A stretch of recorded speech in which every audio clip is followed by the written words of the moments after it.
a lot of talk about China this morning. Breaking news. Keir Starmer tells Xi Jinping he wants more sophisticated ties. And that comes as the Prime Minister and the President of China have met this morning for talks. Xi Jinping adding that UK-Chinese relations has seen twists and turns in recent years, but in the past, Labour governments made important contributions to the growth of the two nations. But as many warn of the threat posed by China, can the Prime Minister really strike a balance between economic opportunity and political risk? OK, well, the Prime Minister is also expected to announce an intelligence sharing deal. This has got us all thinking today. This is about halting the use of Chinese-made boat engines obtained by people smugglers. Now, it's also been revealed that Sir Keir Starmer called for European human rights laws to be used to investigate British troops in Iraq. The government will not overhaul the welfare system for at least a year, as Downing Street seeks to avoid another confrontation with MPs. There's another beautiful armada floating beautifully toward Iran right now. So we'll see. President Donald Trump threatens Iran as he sends a massive armada of warships to the Middle East amid disagreements over the use of the Iranian nuclear weapons. And A-listers joined the King and Queen. They sat down, they watched the telly last night.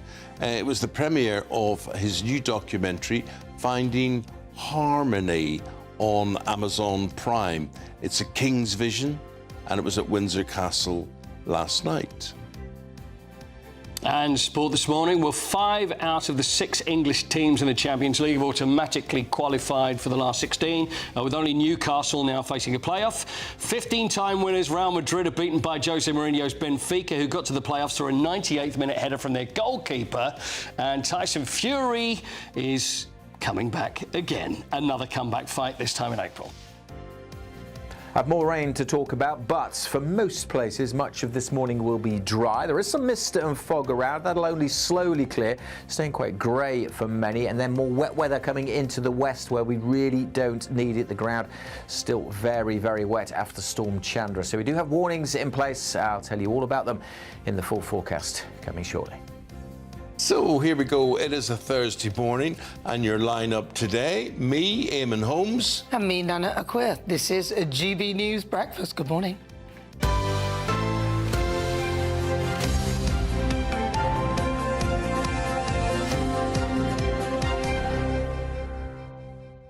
so much to talk about today, so much news happening all over the world, and I'm doing it today with Nana, and you're doing it with me. I'm doing it with you, Eamon. Looking very pretty in pink, may I say. Thank you very much. It's a pleasure to be here with you this morning.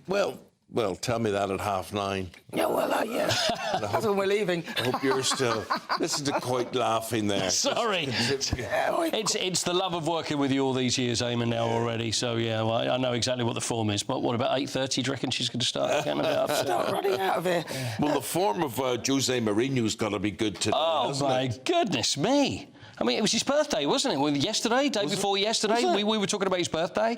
So he's now at Benfica and plays Real Madrid, who is his old team. And you're thinking, well, there's no chance that they're going to beat them. Beat them 4-2, but they needed an extra goal right at the end for them to go into these playoffs. His goalkeeper runs up, nods the ball in. Everybody goes crazy. What it's almost a bigger story. What, the goalkeeper scored an own goal in his own goal? No, in the other end. What's the goalkeeper doing at the other end? Because they needed a goal so badly, everybody pushed forward, corner comes over, so the goalkeeper's in there as well. Exactly, all hands to the pump. Did he use his hands? No, he didn't use his hands. It was all heads to the pump is what it was. And he scored the goal there. And he scored the winning goal. The chosen one, wasn't he, Jose Mourinho? Exactly, and that's what he's been calling himself again. He still is the chosen one. Do you follow football? Not at all. In fact, when I hear it, my eyes roll to the back of my head. I'm actually amazed there that Eamon even bought the fact that you might follow football from that, because you've improved from the last time, I say. When I was younger, I was called Eusebio, the Black Flash. Right. Because my brother would always put me in goal so they could kick the balls at me. I thought, oh, it's great, the boys want me to play the football. And they were doing it so they could just smash balls in my head. Well, that's not very That's nice, not what we're going to use you for today. No. So, that's good of you. Thank you, duty. Although Eusebio was quite good, but he never played in goal. No, you know, he was good. Listening, the openers we had there, listening to Trump going, and there's a beautiful fleet heading this way. Armada. I mean, it's An armada. yeah. I mean, we're talking about a war machine. We're talking about a killing machine of these various ships. They're heading to Iran, and the aerial firepower and the troops that go with them and everything. I mean, this is a killing machine. I just don't think it's right to be standing there talking about this beautiful fleet. But anyway, that's what we are going to talk about as we go to Robert Fox, the defence editor of the Evening Standard here. It's a heck of a size of an outfit that he's sending, is it not, Robert? No, it's not. Hello? You can hear me? No, it's not as big as what he's used before, apparently. Right. Firepower used in June. There's a lot of bluff going on. Yes, there is a lot of firepower. There are Brit planes and there are French planes down there, particularly guarding Jordan. But I've been going through the numbers, and it's very difficult to see that it's any bigger. It seems slightly less than before. And it's an extraordinary game of bluff, because at first the threat against Iran was over the killing, which doesn't appear to, it's died down, but it doesn't appear to have stopped, of the demonstrators from the demonstrations from the end of last year. And now he's saying, really, I want Iran to stop its nuclear program, which he's been after for a long time. And unless you stop, we're going to attack you. The war of words is really mystifying, and most cautious of all about this, and they're not willing to see triggers pulled. Yeah, no, my friend, far be it from me to disagree with you. I'm not disagreeing. I just love picking your brain and finding out what you classify as a formidable force or not. But we're talking about, let's look at this, an aircraft carrier, the USS Abraham Lincoln, and then there's 1, 2, 3, 4 destroyers, at least one nuclear submarine, 50,000 troops, helicopters, fighting aircraft up there, all sorts of things going on. It does sound pretty formidable, Robert. I think that's what the story is. I'm sorry, I love disagreeing with you, Eamon. I think that's what it's about. It's jaw and not war. It's talking up this very, very big force. But in fact, the problem is with Trump and his forces at the moment is that they're overcommitted. Venezuela even isn't a done deal. And the formidable forces, you're going to use the word armada again, was bigger there that he used there. He has the Diplo confrontation or not over Greenland still going on. He's got the problems as to whether he can get a deal done in Ukraine. And he's got Gaza. Gaza is fused in a way to the confrontation with Iran, but it is separate, if I could be really Irish about it at this hour in the morning. It's very difficult to see what happens next. What is worrying, and I think most worrying, are the words coming out of Iran, when they're saying, the foreign minister was saying, who is very aggressive anyway, you attack us, we'll attack the heart of Israel, we're going to take out Tel Aviv. And they do have a lot of ballistic missiles and very sophisticated attack drones. Israel's defenses are very good, but you just have to get a handful getting through of these terrible weapons, and we're in big trouble. It's at the moment everybody holding their breath, a standoff, who's going to blink first. But I think that the pressure is, again, words that they want to talk first. And I think that that's the first line we're going to see over the next 36 hours. There will be a high-level meeting, albeit possibly by proxies, but probably direct, with the regime in Tehran. Yeah, but Robert, didn't Donald Trump say that he had taken out all their enrichment so they couldn't make nuclear weapons and things like that? So do Iran really have much capability? Isn't a lot of their stock actually quite old and not so efficient? Because they could have done worse to Israel, but they didn't really. It was just almost as though they just had to show a little bit of force to retaliate in some way. Oh, yes and no. The missile force is formidable. They've got about 2,000 of them, according to regional calculation. The claim that they took out the capability is still being questioned, even by American intelligence analysis.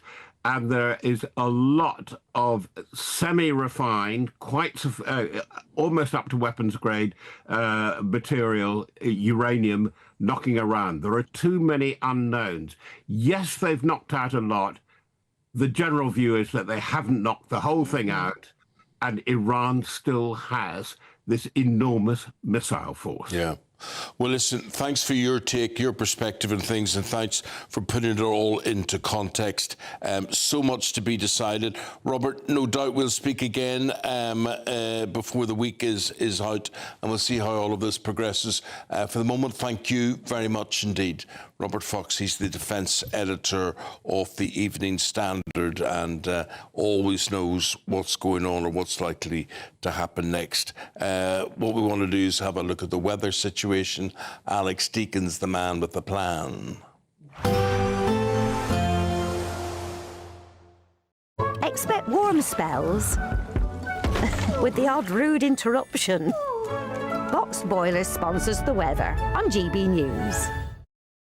Morning, welcome to your latest weather update from the Met Office here on GB News. For many, dry and drab sums up today. There's a few fog patches around to be aware of this morning, and something else to be aware of in western areas, more rain to come later on, which is not good news with the ground so very, very soggy. Here comes the rain slowly trickling into the Isles of Scilly and Cornwall into the afternoon. A few showers ahead of that for Northern Ireland and some showers in eastern Scotland, falling as snow over the hills. A lot of mist and low cloud, staying quite drab in most places. Perhaps a bit of brightness across southern England and western parts of Scotland. Generally on the cool side, even for January, 5 or 6 degrees, maybe into double digits in the southwest, but only because that rain is coming in. Now, not especially heavy this rain, but because it's been so wet, any rain is likely to cause further problems getting into Somerset and Devon, parts of Dorset as well through this evening's rush hour. So bear that in mind. The rain will also spread into Northern Ireland, and again, because the ground is so wet, likely to cause some problems here. Further snow flurries coming in over the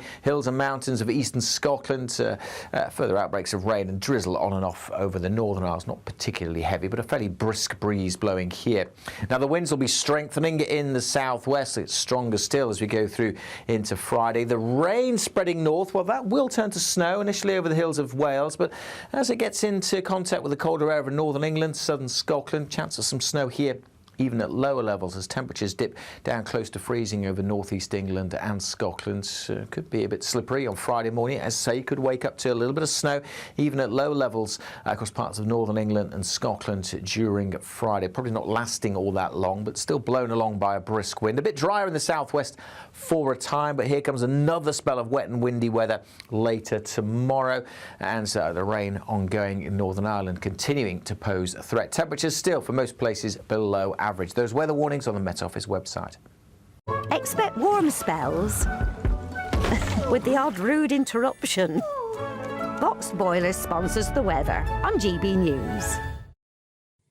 Among the news items we're talking today, there's a lot to talk about, and there's one of the most ridiculous situations, almost more ridiculous than this in-out situation, this deal that Britain struck with Europe about, we send them immigrants and they send us somebody back or whatever it is. One in, one out. Which we all said it wouldn't work, and the government says, yes, it will work. It hasn't worked. It's not going to work. But today, it's all about the Chinese are going to tell us, oh, right, some of these boats heading to Dover and whatever have got Chinese engines on them, so we'll stop supplying those. Well, there's not a warehouse where they suddenly go, we'll have 7 Chinese engines today, and they know where they're going and whatever. I mean, they get engines for these boats. It's not, I mean, the Chinese can't really just sit and go, we're not making those for you anymore. Oh, we know that those are going to be made for dinghies going across the channel. I mean, it is absolutely absurd. The most stupid idea, another silly idea, like the migrant hokey-cokey, the one in, one out, like the fact that they were going to advertise, show people on TikTok just how many people they've captured and sent back, which was all very, very silly. they're just not addressing the reality of this. Look, is that they need to stop people from getting on the We'll boats. be crossing to China shortly, and we'll be hearing from Christopher Hope as to what has been suggested and whatever. Thing is, we want your say throughout the programme. Do state your case, and we will reflect that. But right now, it's just 2 days to go, Thursday, Friday, for the Great British Giveaway. Yeah. Yes, 85 grand, tax-free cash. Someone is guaranteed to win all of that and more. But here are the details you need if you want to make that yours. Lines close tomorrow on your chance to win, as our biggest cash prize to date is up for grabs. An incredible £85,000, and it really could be yours. That's tax-free cash to spend all throughout 2026. What would you do with £85,000? You have to hurry, as lines close at 4 p.m. tomorrow. For another chance to win £85,000 cash, text cash to 63225. One entry costs £2.50 plus one standard network rate message, or text bonus to 63225. 5 entries cost £5 plus one standard network rate message. Go to gbnews.com/win. Entries start at £2.50. Call 0903 686 3232. Calls cost £2.50 plus your network access charge. Or post your name and number to GB18 PO Box 8690 Derby DE1 9TT. UK only. Entrants must be 18 or over. Lines close at 4 p.m. on the 30th of January. The winner may be contacted live on GB News, week commencing 9th of February. Please check the closing time if listening or watching on demand. Good luck.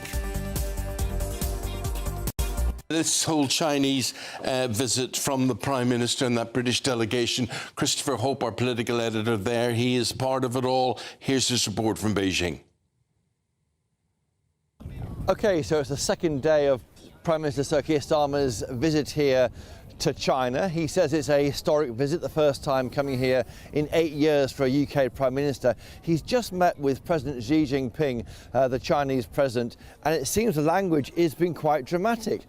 He has told Sir Keir Starmer that it's imperative for world peace that there's more talking between the UK and China. He says that because the UK Prime Minister hasn't been here since 2018, and since then, of course, France has been here 3 times, Germany 4 times for their top political leadership. He also singled out, interestingly, the Labour government, praising the Labour government, and that might, by suggestion, mean he's not praising previous Tory governments for engaging with China. He said there had been some twists and turns that didn't serve the interests of both countries, and he said the world was turbulent and fluid, and it was imperative for world peace that China and UK speak. This is a vindication, I think, of Sir Keir Starmer coming here. This is the world's second largest growing economy. 300,000 jobs in the UK rely on China. Sir Keir Starmer has taken a decision here to reach out into the world and talk to countries who, frankly, didn't get a look in under the back end of the Tory government, really because of the concerns about security with the Huawei company taken out of the 5G network in the UK, and claims about spying on MPs and people in the government. So that's why Sir Keir Starmer is here. He's got some praise here from President Xi.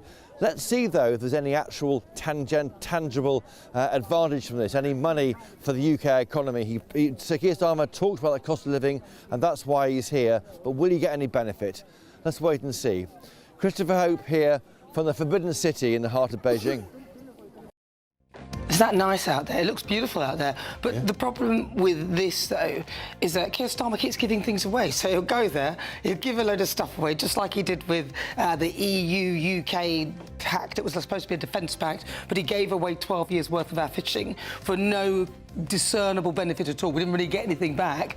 And then he's off in China making himself look good, but yet what will he come back with? Will he have sold another part of British territory or given it away that we would have to pay for it?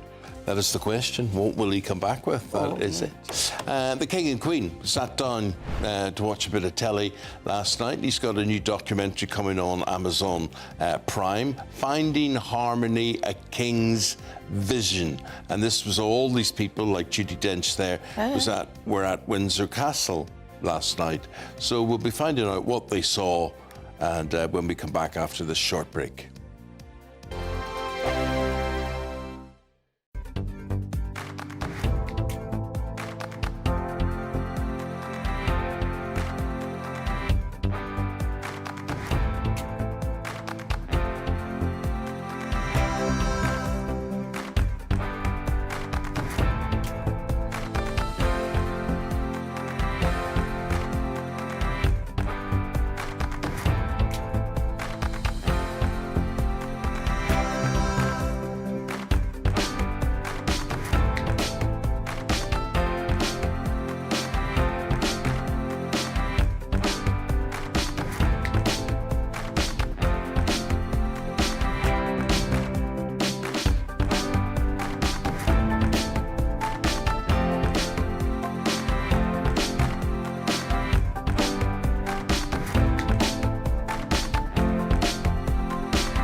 Exciting news. Every Friday, my Patrick Christie's Tonight Show is going to have a twist to it.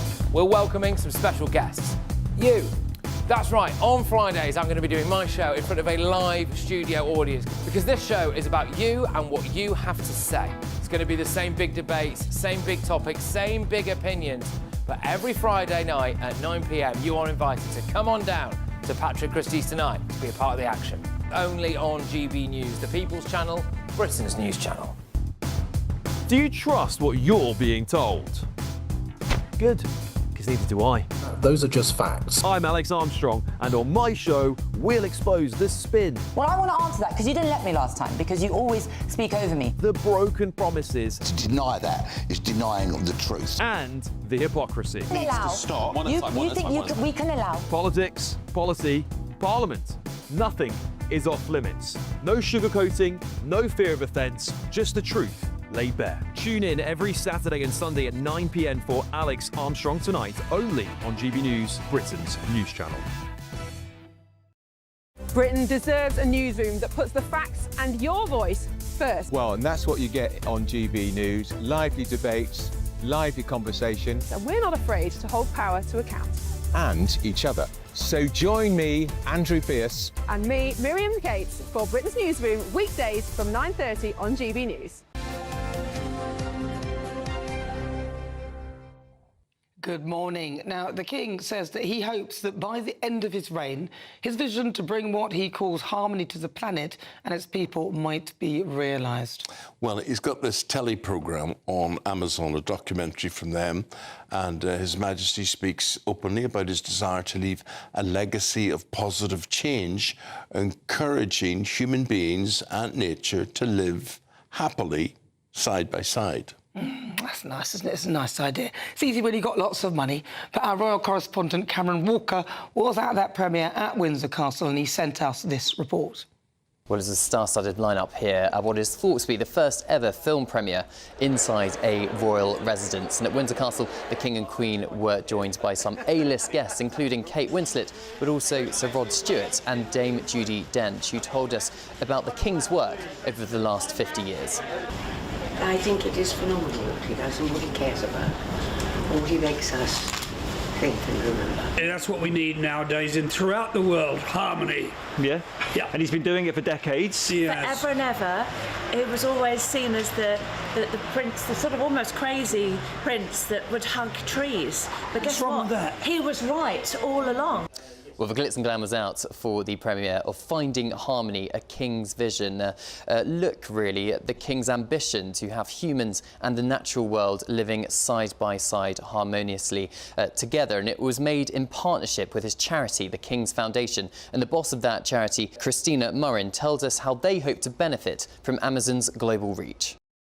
I think, look, the idea of a harmony, and hopefully the film brings this across, it's applicable to everyone. If I'm living in an inner city area, I can have a window box. If I am a teacher, how can I bring nature into the way that I'm communicating with my students? So we wanted to give the film to the greatest, biggest audience we could, to give everyone a chance to really be inspired by it and make just a little change in what they do. Well, it was perhaps the subtle messaging from the King which really stood out to me. For example, he was visibly frustrated by what he sees as a lack of progress in tackling those environmental issues. And he also suggested that he had no regrets when it came to the intense criticism he received when he was a young Prince of Wales about climate change, his outspoken views, some would say, on climate change and architecture. Those views now, of course, have become quite mainstream. We also got an insight into his private life at Highgrove House in Gloucestershire. He went to collect some eggs from a hen house, which he named Cluckingham Palace, and he also talked about his favourite variety of jacket potato grown inside the gardens of Highgrove House, the Red Duke of York variety, for its crispy skin. But perhaps quite poignantly, the King said this. He said, maybe by the time I shuffle off this mortal coil, there will be a little bit more awareness of harmony. And this whole 90-minute documentary perhaps was an opportunity for him to share his legacy with citizens of over 200 countries around the world. Of course, the King has reduced his cancer treatment in the new year. It's seen as a positive step and something which is described as a precautionary phase. Cameron Walker, GB News at Windsor Castle. Well, I would like to see that. I'd like that programme. I like the sound of it as well, but I just have a slight... I feel a little bit of irony because it's Amazon, and Amazon, really, there was a time when they weren't really paying enough tax. And I think, to be honest, if they just maybe did a bit of that, that would probably help with the harmony of the planet. And I think the King, he's ahead of the game. He always has been. He's always talked about these things. He has. And so, you know, I have no difficulty watching it and believing what he says. No, I believe the King. I think the King is great. But I think the vehicle that he's using is interesting because I just think that perhaps if they paid the exact amount of tax that they should do, and I think they could probably help a lot of harmony in the planet as well. But they are. So here we are. It's the 29th of January. On the 6th of February, the programme will screen on Amazon Prime. Oh, I look forward to seeing that. Right, though, now it's time for our daily reflection. The GB News Daily Reflection. Welcome to the Anglican parish of St Andrew's, Wimbledon, where I serve as the vicar. It's hard to think of many people in the history of the world who've had a greater impact than the Apostle Paul, who was born Saul of Tarsus. He was a rising star in the Jewish tradition, who was zealous in actually persecuting the early Christians. You could say he came closer than anybody else to wipe out that early movement. But then his whole life turned around 180 degrees. History confirms he was later shipwrecked, rioted against, beaten, imprisoned multiple times, and eventually executed, all for proclaiming the faith that he had once tried to wipe out. What was it that made this man so tenacious in proclaiming this message to friend and foe alike? Galatians 1 says, "I want you to know, brothers and sisters, that the gospel I preached is not of human origin. I did not receive it from any man, nor was I taught it. Rather, I received it by revelation from Jesus Christ." Paul was convinced that his message did not have a human origin, but came from God. And this message could unite Jew and Gentile, slave and free. This message could offer blessing to all kinds of people through faith. In some ways, the proof of the pudding is in the eating. Fast forward 2,000 years later, now there are 2.6 billion people from all corners of the earth who claim to follow Paul's Messiah, Jesus. I consider myself to be one of those. And it does make you raise the question, could it be that this message came not from man, but from God?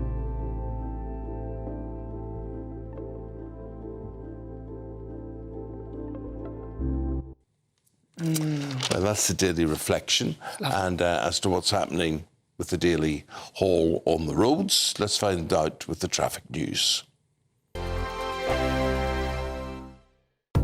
Good morning, this is the latest AI travel news from gbnews.com.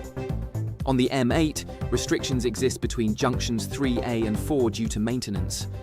In Newcastle, congestion affects the A1 southbound exit to the A696. In Nottingham, expect queues on the A52 eastbound entry slip from the A6 514. Delays continue in Warwickshire on the A46 southbound between the A45 and A452. In Thurrock, the A13 westbound exit slip to the M25 is busy, and on the trains, cross-country is disrupted between Exeter St David's and Plymouth, while Great Western Railway faces weather disruption. For more travel news, go to gbnews.com.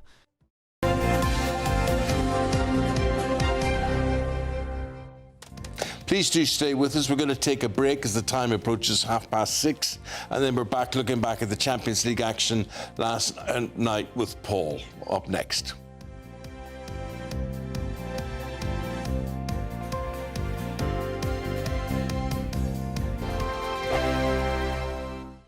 I'm Michelle Dewberry. This is Jubes & Co. with you. Hello everyone, Patrick Christie is here. GB News, Britain's news channel. Access the stories that matter to you. Take the GB News family with you on any device. And as long as you have an internet connection, tune in to GB News anywhere on the planet or beyond. GB News, the People's Channel, Britain's news channel. From the school run to the home run, watch a new show for all of Britain. So he can say whatever he wants. A straight-talking show where all voices are heard. And, you know, when are we going to stop talking about smashing the gangs and actually do it? With the stories that matter from every part of our country. There's a bit of a crash landing there for your Chancellor. Bold, fearless and standing up for you. That's me, Martin Daubney, 3 p.m. till 6 p.m, weekdays, here only on GB News. The People's Channel, Britain's news channel. Westminster's full of talk, but out here, it's the real world. Am I allowed to talk now? No, that's it. This is where it matters, real people and real lives. That's what politics is all about. In fact, has Trump made a good start? No. Straight answers, no spin, and just a couple of pints. How many fingers have I got up? About 10. So join me for Lee Anderson's Real World every Friday at 7 p.m, only on GB News. The People's Channel, Britain's news channel. You want to know what's really going on in the corridors of power? Labour don't know what to do with you half the time, and that makes you quite lethal in the chamber. Get behind the headlines with Chopper's Political Podcast. Join me, Christopher Hope, as I sit down with the great and the good of British politics. We'll see where this ruling takes us. These are the stories shaping our nation. Chopper's Political Podcast, available now on all platforms. Listen in and stay ahead. Decisions made in Washington aren't just shaping America, they're shaping Britain too. From migration to global security, from crime to health. Whatever happens in the White House today will be felt in your town or city tomorrow. That's why The Late Show is live from Washington, D.C. Cutting through the politics to show you what it all means for Britain. The Late Show live every night at midnight. Only on GB News, Britain's news channel. Bold. They are under no illusion. Ray. Are you a human trafficker? Boundless. I've had enough of the nonsense, and I'm not afraid to say it. Don't get this on the BBC. Every weeknight, I tear through the headlines. The smell of gasoline. Should we be worried about it? From Westminster madness to cultural war chaos. What I'm going to do now is they are throwing things out the car as we speak. Get ready, Britain. Here we go. Patrick Christie tonight, weeknights from 9 p.m, only on GB News, Britain's news channel.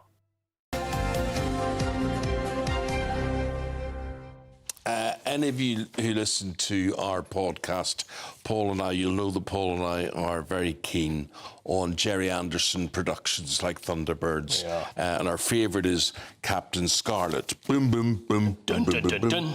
And there's a story in The Sun today that the Captain Scarlet programmes, which are puppets, marionettes, is coming with a trigger warning that it includes explosions and the use of guns by the puppets. Even though they're puppets, the guns are tiny, do you know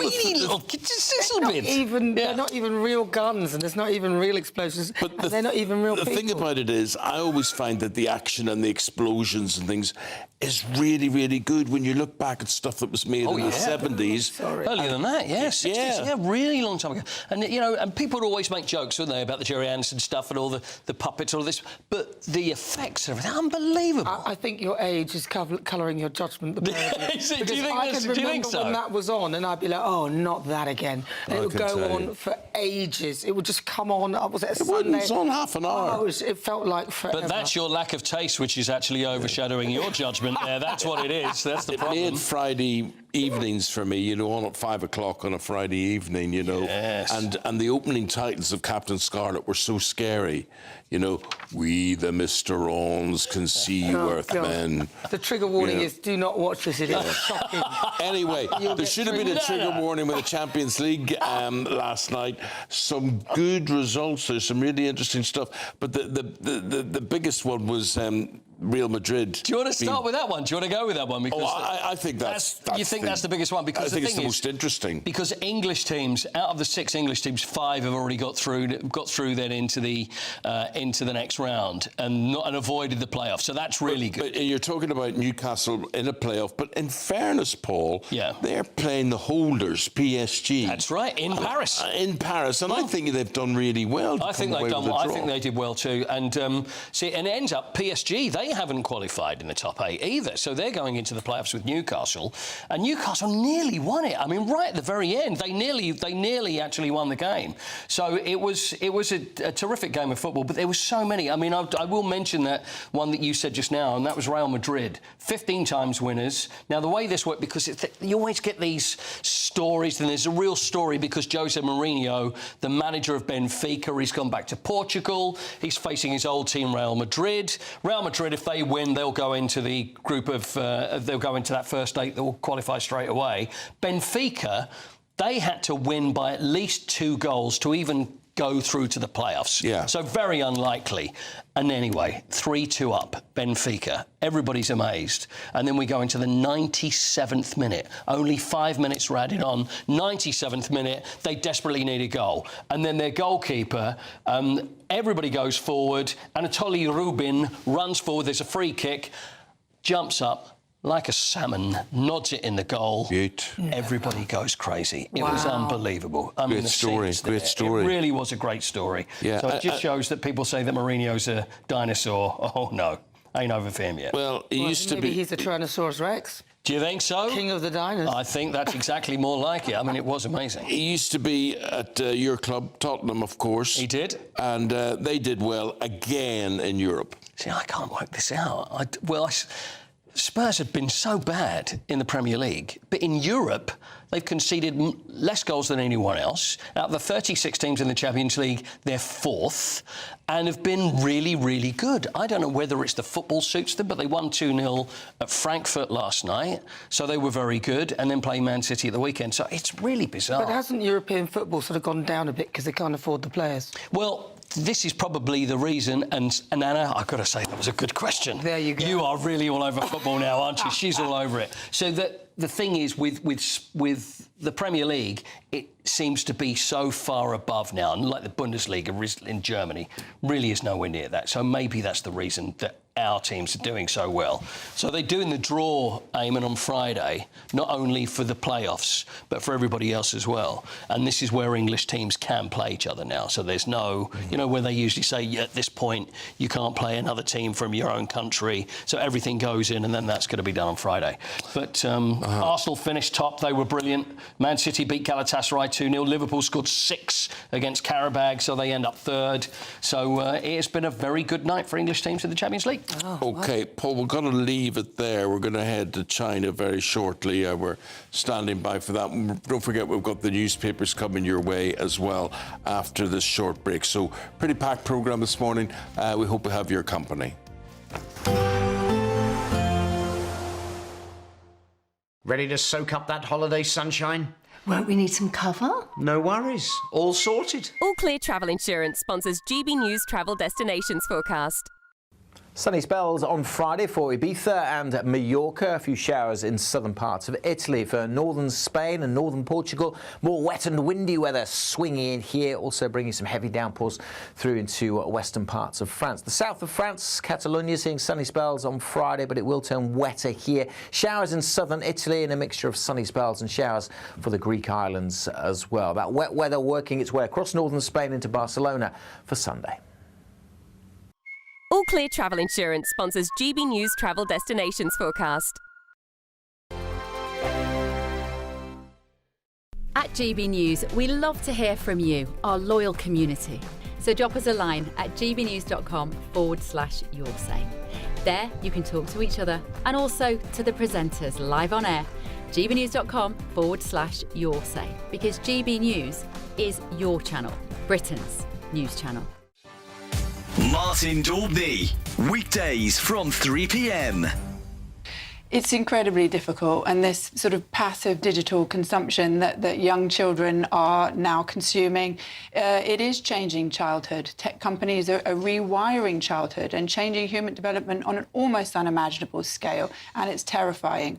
And when a screen competes with a toy, obviously the screen is always going to win. So we really need to start cutting back on this screen-based childhood. We need to get children to be outside again, creative, giving them that time and that space to be bored, to play, the things that they're lacking at the moment. I hear what you're saying, and, you know, the kind of digital dummy, as it were, the pacifier you give your kids is one thing, but another part of this report which is very, very concerning are the basic life skills like potty training. Yeah. When you've got 28% of children now who are starting school unable to eat or drink independently, and 26% aren't potty trained, teachers are then expected to pick up the pieces. It's not fair on teachers to have to be, breaking children in, as it were, with life skills that parents should furnish them with. So I understand about the concern about digital and iPads, but this is parents not doing their job, isn't it?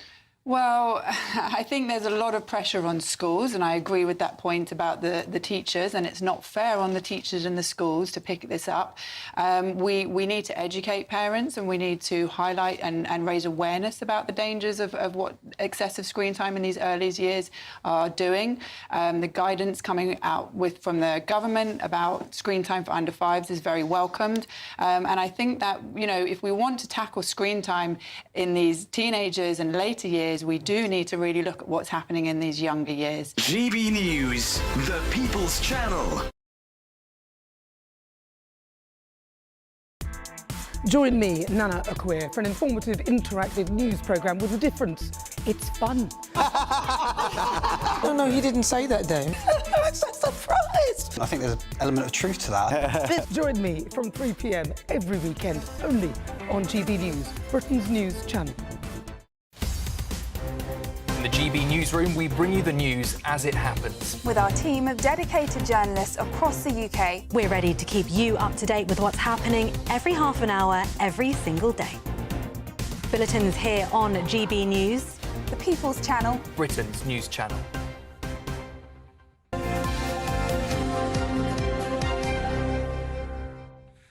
Right, well, good morning to you.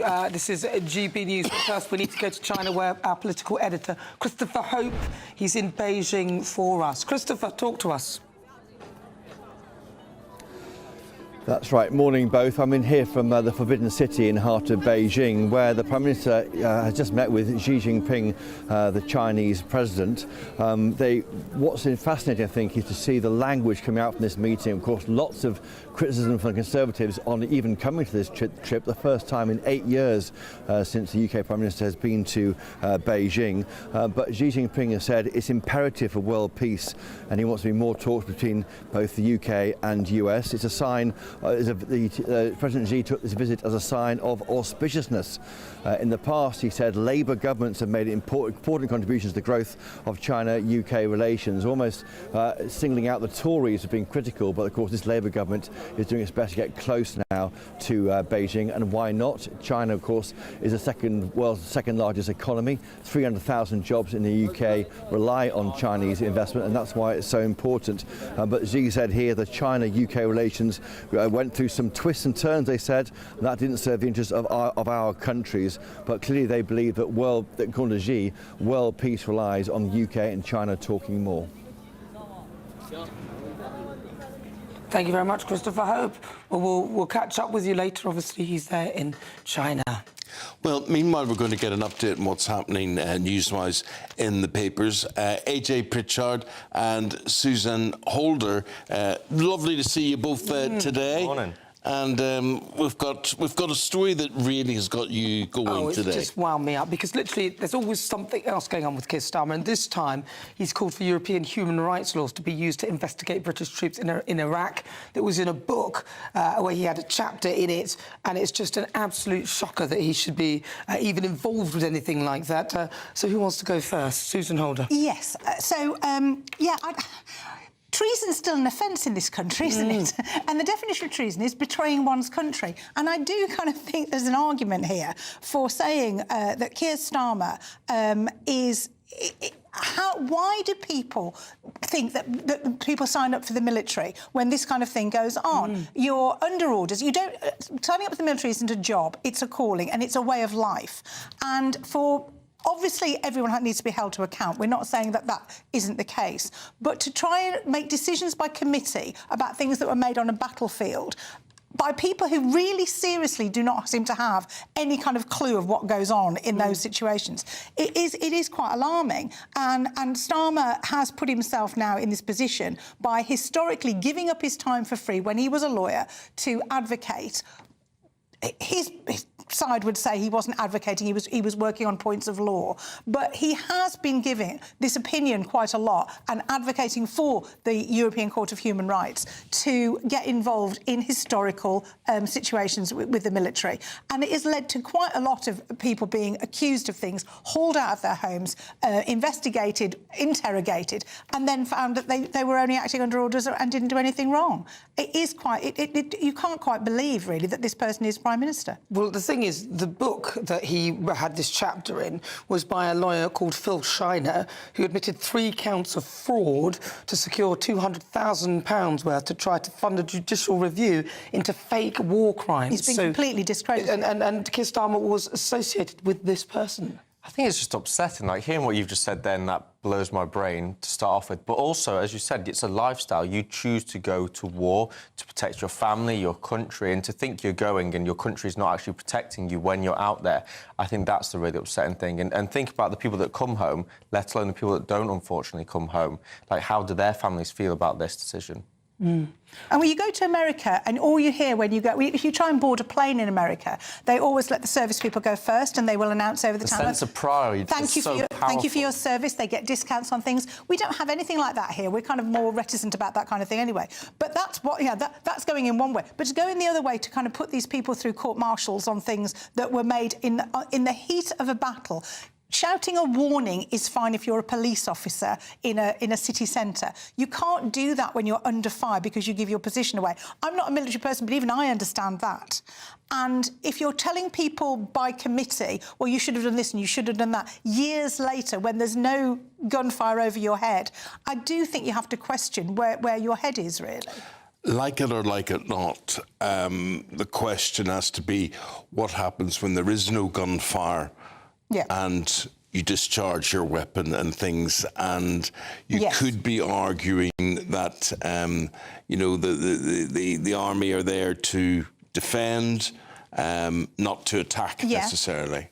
It depends what area you're going into. Obviously, the army is there for multiple reasons, but when it comes down to usually having to pull the trigger, it's not usually a peacekeeping mission. It changes very quickly, and I think that's the thing. Like, you can't predict what's going to happen in them scenarios. They're trained to deal with it on the spot in that moment. It's also how you deal with people if they're captured as well. There's cases, all these stories are now coming out because of this situation with the chapter that Keir Starmer's written in this book, of people saying, well, they get people who are prisoners of war, but they're not allowed to hand them back to the other side or that kind of thing because they might be mistreated. And those are decisions that you can't be making in that kind of scenario. These are things we have... What indecision on a battlefield must be the worst possible thing. That hesitation can be fatal. It's life or death, isn't it? Well, the thing is, I think what needs to happen now is Keir Starmer needs to perhaps go out on the warfield and just understand what's going on. But the reality is, though, this book was called The Iraq War and International Law, and this where he had the chapter in the book, and it's just amazing that really what he's trying to do is apply international law to persecute soldiers who have come back from conflict to see whether what they did when they were in that environment breached any of the rules. And the thing is, there is already law that protects and stops soldiers from behaving in a certain way anyway. Yes, of course there is. It's just totally unfair. And also, I think, for me, it's brought back memories of the fact that before Keir Starmer was elected, I have very grave kind of reservations about him. Throughout the whole time when he was Director of Public Prosecutions, to do with the Utree investigations. You asked Paul Gambaccini what he thinks about Keir Starmer and how he was basically called him a witch finder during all that. And he seems to like to go for kind of like easy targets where he thinks he can make political points. Well, obviously, just Keir Starmer's not here to defend himself on that. Well, he is. I've got the Downing Street defending for him. They're saying, as the Prime Minister made clear last week, he will never forget the courage, bravery and sacrifice made for the country by British servicemen and women. The Prime Minister did not represent the claimants in this case. He represented interveners, including the Law Society of England and Wales. The role of an intervener is to assist the court on points of law, not to advocate for either side. The Prime Minister was not involved in the subsequent case heard by the European Court of Human Rights. Now, sorry, I just want to say that does relate to the thing, but not to this, though. let's talk about slap and tickle. So this is in the Mail today, and this is AJ. This is youngsters' inability to talk about physical relationships or sex. Tell us more. I think this is perfect kind of topic right now, considering Love Island's on TV every single night, and I'm having to watch my brother kind of kiss and sleep in beds with different people. Oh, is your brother on Love Island? But the one thing is really here, Gen Z supposedly have never heard of these things like a knee trembler. 76% have never heard that. 61% have never heard rump and pump. But the one thing that they're trying to do, they've got their own language and other words that really annoy me. It's not rump and pump, AJ. It's rumpy pumpy, surely. Rumpy. See, that's why I'm not even here. I'm sorry to have to explain that to you on breakfast television, darling. Also, but... charge it. Do you know what charge it means? No. Charge it to the game. These are other things. What? Exactly. What does it mean? Charge it to the game? Good question. This is what's being used on Love Island right now. Charge it to the game. What does that mean? If somebody's done something that they're annoyed or somebody's made a decision, it's like, well, charge it to the game. So it's like a whole new language. It's like the tab. You've got a tab. Charge it to the game. I've got. I understand. Show me the receipts. Like we get that one. We needed that with Kia. Show me the receipts. That's what we like on the young on that side. Yeah. Show me the money. Show me the money. Yeah. But yeah, no, they're coming up with a whole new language so that their parents will not understand what they're talking about. Oh. But at the end of the day, it's more confusing to me. I am not. I'm technically Gen Z, but I do not know any of these words. The story also says that young people are embarrassed by the thought that older people and their parents have sex, and so that they. But so actually, if you talk about nookie or slap and tickle, they won't understand what you're talking about. Good. Why should they? I don't think young people should have an opinion on older people having sex. To be quite honest, nothing to do with them. I think when your kids start talking in a weird language, you're probably going to think you're probably going on ChatGPT and start. What does this mean? It probably goes into a black hole of where are we actually going with this? I remember my mother was pregnant, having a baby at 48 years of age. And I was in school, I was 16. I could not bring it to talk to anybody or admit that my mother was pregnant. We wouldn't use the word pregnant, we'd be expecting that she was expecting. And because I thought, what if everybody else knows that my parents actually do it? It was. So you're in a constant state of fear, but trying to use the correct words. But there's far too much of this at the moment. I mean, this whole kind of dancing inappropriately at weddings, young people having opinions on what older people do. Stop it. It's nothing to do with you. Do you know the thing about, you use the term young people, old people.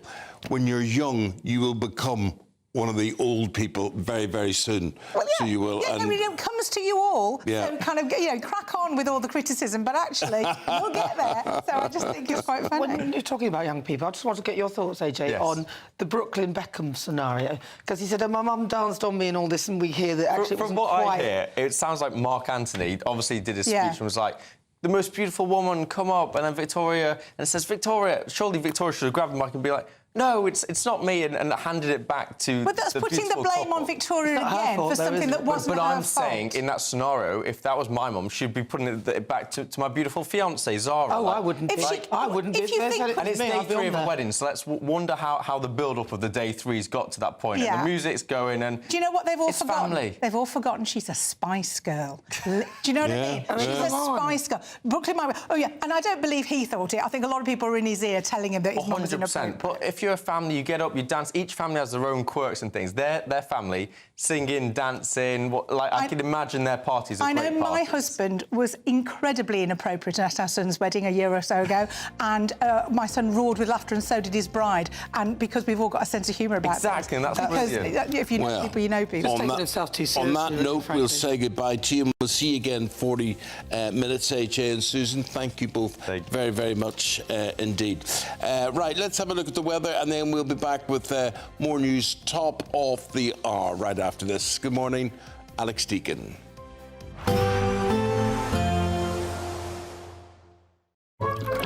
Warm and cosy, with a chance of zero visibility. Boxed Boilers sponsors the weather on GB News. Morning, welcome to your latest weather update from the Met Office here on GB News. For many, dry and drab sums up today. There's a few fog patches around to be aware of this morning, and something else to be aware of in western areas, more rain to come later on, which is not good news with the ground so very, very soggy. Here comes the rain slowly trickling into the Isles of Scilly and Cornwall into the afternoon. A few showers ahead of that for Northern Ireland and some showers in eastern Scotland falling as snow over the hills. A lot of mist and low cloud, staying quite drab in most places, perhaps a bit of brightness across southern England and western parts of Scotland. Generally on the cool side, even for January, 5 or 6 degrees, maybe into double digits in the southwest, but only because that rain is coming in. Now, not especially heavy this rain, but because it's been so wet, any rain is likely to cause further problems getting into Somerset and Devon, parts of Dorset as well through this evening's rush hour, so bear that in mind. The rain will also spread into Northern Ireland, and again, because the ground is so wet, likely to cause some problems here. Further snow flurries coming in over the hills and mountains of eastern Scotland. Further outbreaks of rain and drizzle on and off over the Northern Isles. Not particularly heavy, but a fairly brisk breeze blowing here. Now, the winds will be strengthening in the southwest. It's stronger still as we go through into Friday. The rain spreading north, well, that will turn to snow initially over the hills of Wales, but as it gets into contact with the colder air of northern England, southern Scotland, chance of some snow here even at lower levels as temperatures dip down close to freezing over northeast England and Scotland. Could be a bit slippery on Friday morning. As I say, could wake up to a little bit of snow even at low levels across parts of northern England and Scotland during Friday. Probably not lasting all that long, but still blown along by a brisk wind. A bit drier in the southwest for a time, but here comes another spell of wet and windy weather later tomorrow, and the rain ongoing in Northern Ireland continuing to pose a threat. Temperatures still for most places below average. Those weather warnings on the Met Office website. Warm and cosy, with a chance of zero visibility. Boxed Boilers sponsors the weather on GB News. Thank you for making us Britain's #1 news channel. Together, we have built something truly extraordinary.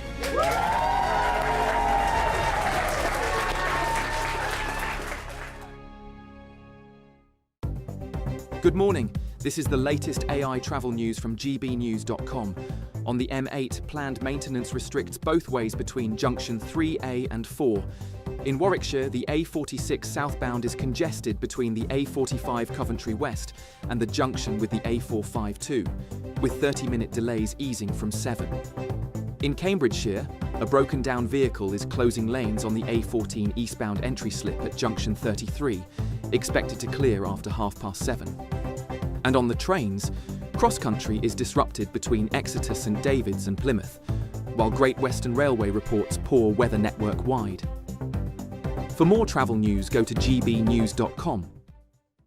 It's the final week to see how you can become our biggest cash prize winner to date, as there's a simply stunning £85,000 in tax-free cash to be won. Go on that dream holiday, buy that brand new car, or just relax in the knowledge that the rest of the year could be on us. But you have to hurry, as lines close on Friday the 30th of January. For another chance to win £85,000 cash, text cash to 63225. One entry costs £2.50 plus one standard network rate message, or text bonus to 63225. 5 entries cost £5 plus one standard network rate message. Go to gbnews.com/win. Entries start at £2.50. Call 0903 686 3232. Calls cost £2.50 plus your network access charge, or post your name and number to GB18 PO Box 8690 Derby DE1 9TT. UK only. Entrance must be 18 or over. Lines close at 4 p.m. on the 30th of January. Please check the closing time if listening or watching on demand. Good luck.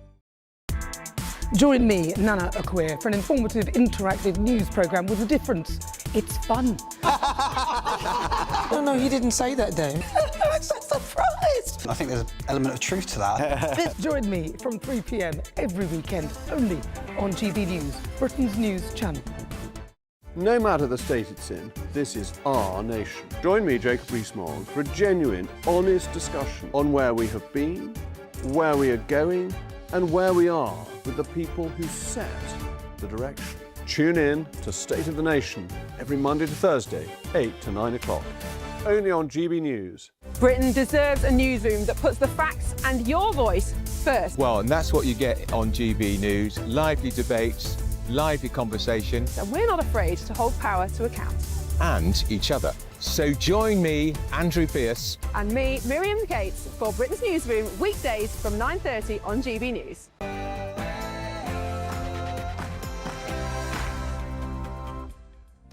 Good morning to you. Breaking news this morning. Sir Keir Starmer tells Xi Jinping that he wants more sophisticated ties with the country. Now, this comes as the Prime Minister and the President of China have met this morning for talks. Xi Jinping added that UK-China relations in recent years had seen twists and turns, but in the past, Labour governments made important contributions to the growth of the two nations. But as many warn of the threat posed by China, can the Prime Minister really strike a balance between economic opportunity and political risk?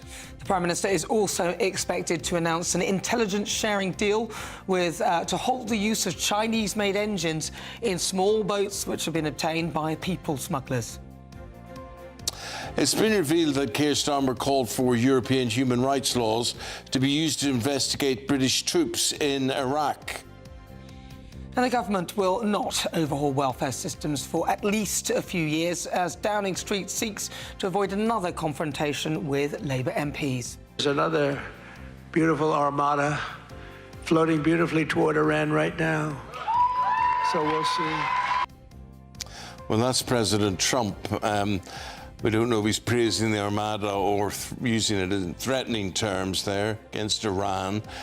He sends those warships to the Middle East amid disagreements over the use of Iranian nuclear weapons. Talking about that very shortly. And A-listers join the King and Queen for a premiere of this new documentary, Finding Harmony, A King's Vision, on Amazon Prime at Windsor Castle. And in the sport this morning, a beautiful armada of 5 out of the 6 English teams in the Champions League automatically qualify for the last 16. Only Newcastle now facing a playoff. Tyson Fury is set for another comeback. He'll be back in April. And Novak Djokovic gets a little bit frosty. Have more rain to talk about, but for most places, much of this morning will be dry. There is some mist and fog around. That'll only slowly clear, staying quite grey for many, and then more wet weather coming into the west where we really don't need it. The ground still very, very wet after Storm Chandra. So we do have warnings in place. I'll tell you all about them in the full forecast coming shortly. And we'll give you a warning as well on this Thursday morning. Your pairing this morning on breakfast is Eamon Holmes. And me, Nana Acquare. This is GB News Breakfast. Good morning.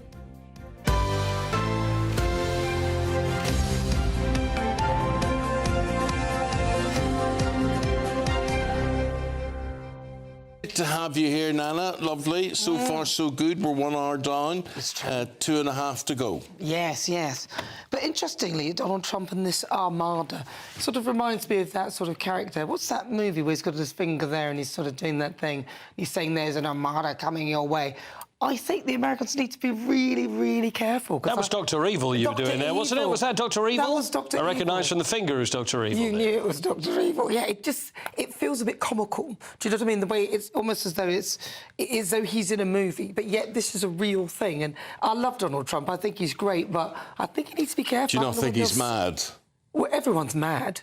Well, I don't know. I look at this and, you know, you've a fleet of death here. Whatever's going to happen between Iran, Iraq, Israel, whatever here, and what could happen, and we'll be talking about this very shortly, but to call it beautiful... But that's the way he talks. I mean, you know, that is how he speaks. That is how he comes across. That is Donald Trump. That's what you get, like him or loathe him. You know what you're getting in terms of kind of just extreme kind of confidence and, you know, machismo. Is armada a word these days? It is it actually, I know it's a word, but is it used these days? The only armada, Spanish word. Is the Spanish armada. Yeah. So is it a flotilla? Flotilla, or he sounds a bit more ceremonial, doesn't it? How do you want him to speak? A fleet. How should he be talking? I think he should speak sensibly and seriously and diplomatically and be seen as a world leader and not the joke that he is often. And I think increasingly, I mean, a lot of people will criticise me for that, but I don't think the man is dignified or diplomatic. And I think that a lot of people increasingly, you just go to social media and there are big concerns about this man's mental health. Well, if you could look at that, and I'd be concerned because it's a difficult position, and a lot of people taking that kind of job have a real narcissistic trait. I think you need one if you're going to lead the world. But then, to me, I think people like Keir Starmer are slightly more scary in all these backstories that are coming up about what he's involved in or what he may have or may not have, people who he's linked with, all the freebies and all that kind of stuff. I'd rather somebody just laid it on the table and I can decide. I think it's a difficult world. That's fair enough. I'm interested in your interpretation of all of that. It's very good. Well, look, that's what we're going to be talking about as the programme progresses this morning. Mr. Paul will be here in 20 minutes' time with Champions League results from last night. So, President Trump has issued one of his starkest warnings yet to Iran. He says time's running out for Tehran to agree to a deal over their nuclear issues. By the way, there's another beautiful armada floating beautifully toward Iran right now. So we'll see. I hope they make a deal. I hope they make a deal. They should have made a deal the first time they'd have a country. I mean, I take your point on his language, Eamon, but I think he's dealing with the Iran supreme leader, and I think they're both a bit insane. But he has warned Iran to come to the table and accept a deal that guarantees it will not develop nuclear weapons, suggesting that the next US move could be far more severe if talks fail. Well, Iran, in its defence, has said their fingers are on the trigger to immediately and powerfully respond to any aggression. Former Attorney General Michael Ellis, we're delighted to say, is in the studio. We're just making the point about how serious this is, especially if it goes wrong, and what options. It's all about America and this beautiful fleet that he has heading in their direction, suggesting that all the power's in America's hands. But is it? What choices does Iran have? Well, Eamon, it's a deadly serious matter, and as you've alluded to, he's been saying that time is running out, President Trump, but the Iranians have also said that their finger is on the trigger. So there are bravado words coming from both sides. The situation has been heating up dramatically now over the course of the past several days, and we're reaching the denouement, if you like, of this situation potentially in the next couple of days. The USS Abraham Lincoln has been moving into the area. It started off from the South China Seas around the Philippines and moved towards the Arabian Sea. But we could see a multifaceted action by America if they decide to move against Iran. And Iran also has its options. But if we look at the American options first, they don't remain only the military option, the kinetic option. They also have cyber options. We've seen in the past how cyber attacks can, to use the current phrase, discombobulate military and civilian equipment that is necessary for functioning of society. We can switch off electricity supplies, you can disconnect water supplies, and potable water is one of those things that is in great scarcity in Iran at the moment, and it's helped create this unrest, the lack of fresh running water in Iran. The economic attack is also possible. So there are already sanctions against Iran, but we might start to see secondary sanctions, which is when a country says not only do we ban trade ourselves, but we ban others from trading, otherwise they'll suffer consequences. Trump has spoken about that.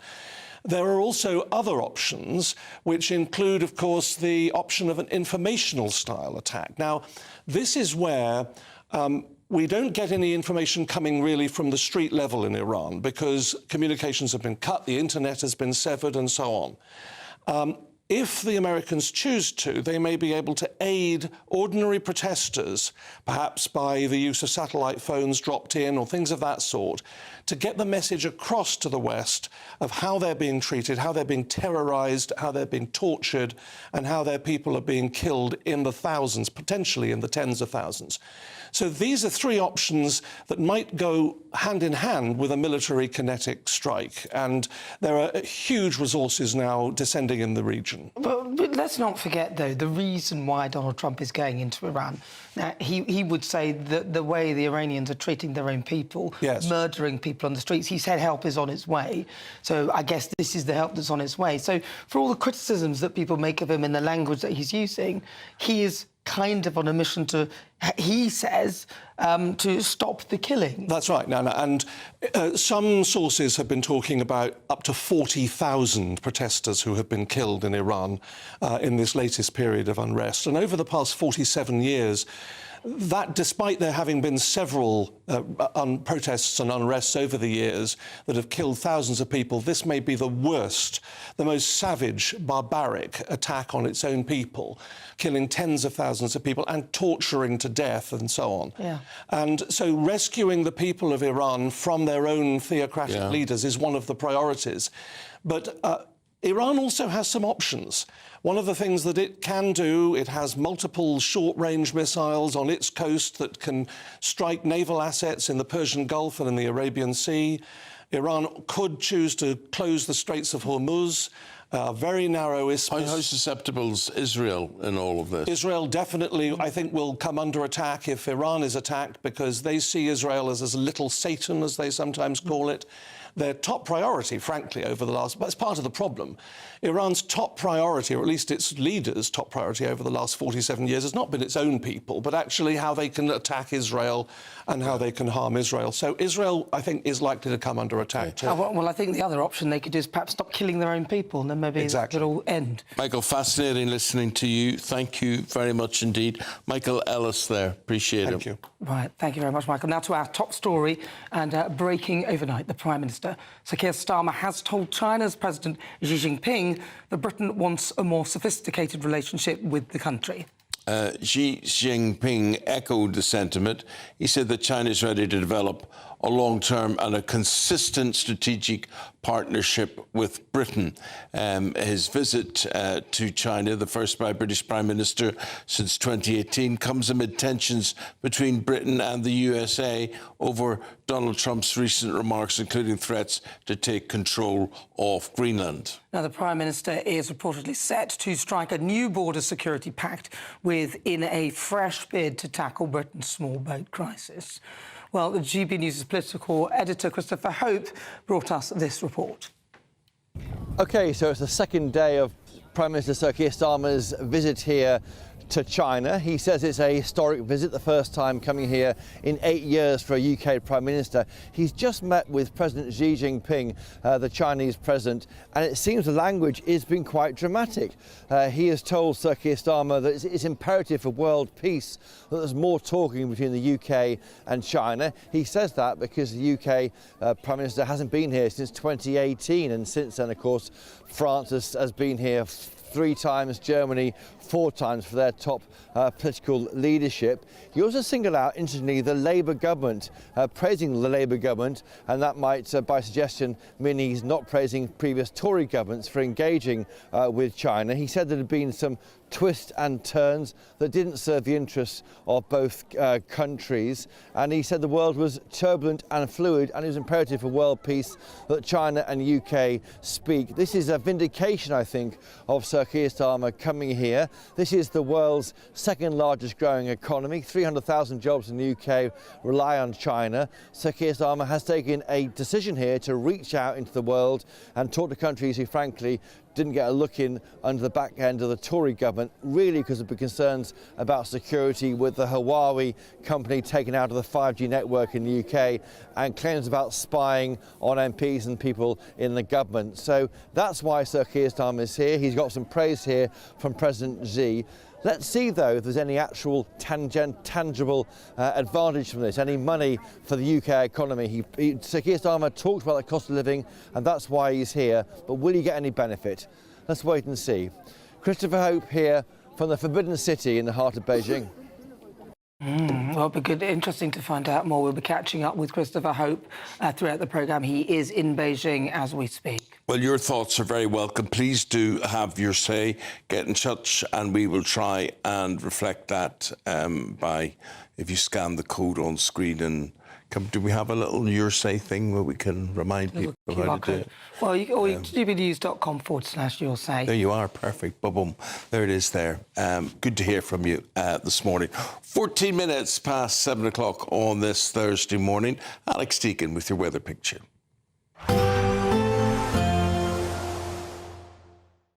Expect warm spells with the odd rude interruption. Boxed Boilers sponsors the weather on GB News. Morning, welcome to your latest weather update from the Met Office here on GB News. For many, dry and drab sums up today. There's a few fog patches around to be aware of this morning, and something else to be aware of in western areas, more rain to come later on, which is not good news with the ground so very, very soggy. Here comes the rain slowly trickling into the Isles of Scilly and Cornwall into the afternoon. A few showers ahead of that for Northern Ireland and some showers in eastern Scotland, falling as snow over the hills. A lot of mist and low cloud, staying quite drab in most places, perhaps a bit of brightness across southern England and western parts of Scotland. Generally on the cool side, even for January, 5 or 6 degrees, maybe into double digits in the southwest, but only because that rain is coming in. Now, not especially heavy this rain, but because it's been so wet, any rain is likely to cause further problems getting into Somerset and Devon, parts of Dorset as well through this evening's rush hour, so bear that in mind. The rain will also spread into Northern Ireland, and again, because the ground is so wet, likely to cause some problems here. Further snow flurries coming in over the hills and mountains of eastern Scotland. Further outbreaks of rain and drizzle on and off over the Northern Isles. Not particularly heavy, but a fairly brisk breeze blowing here.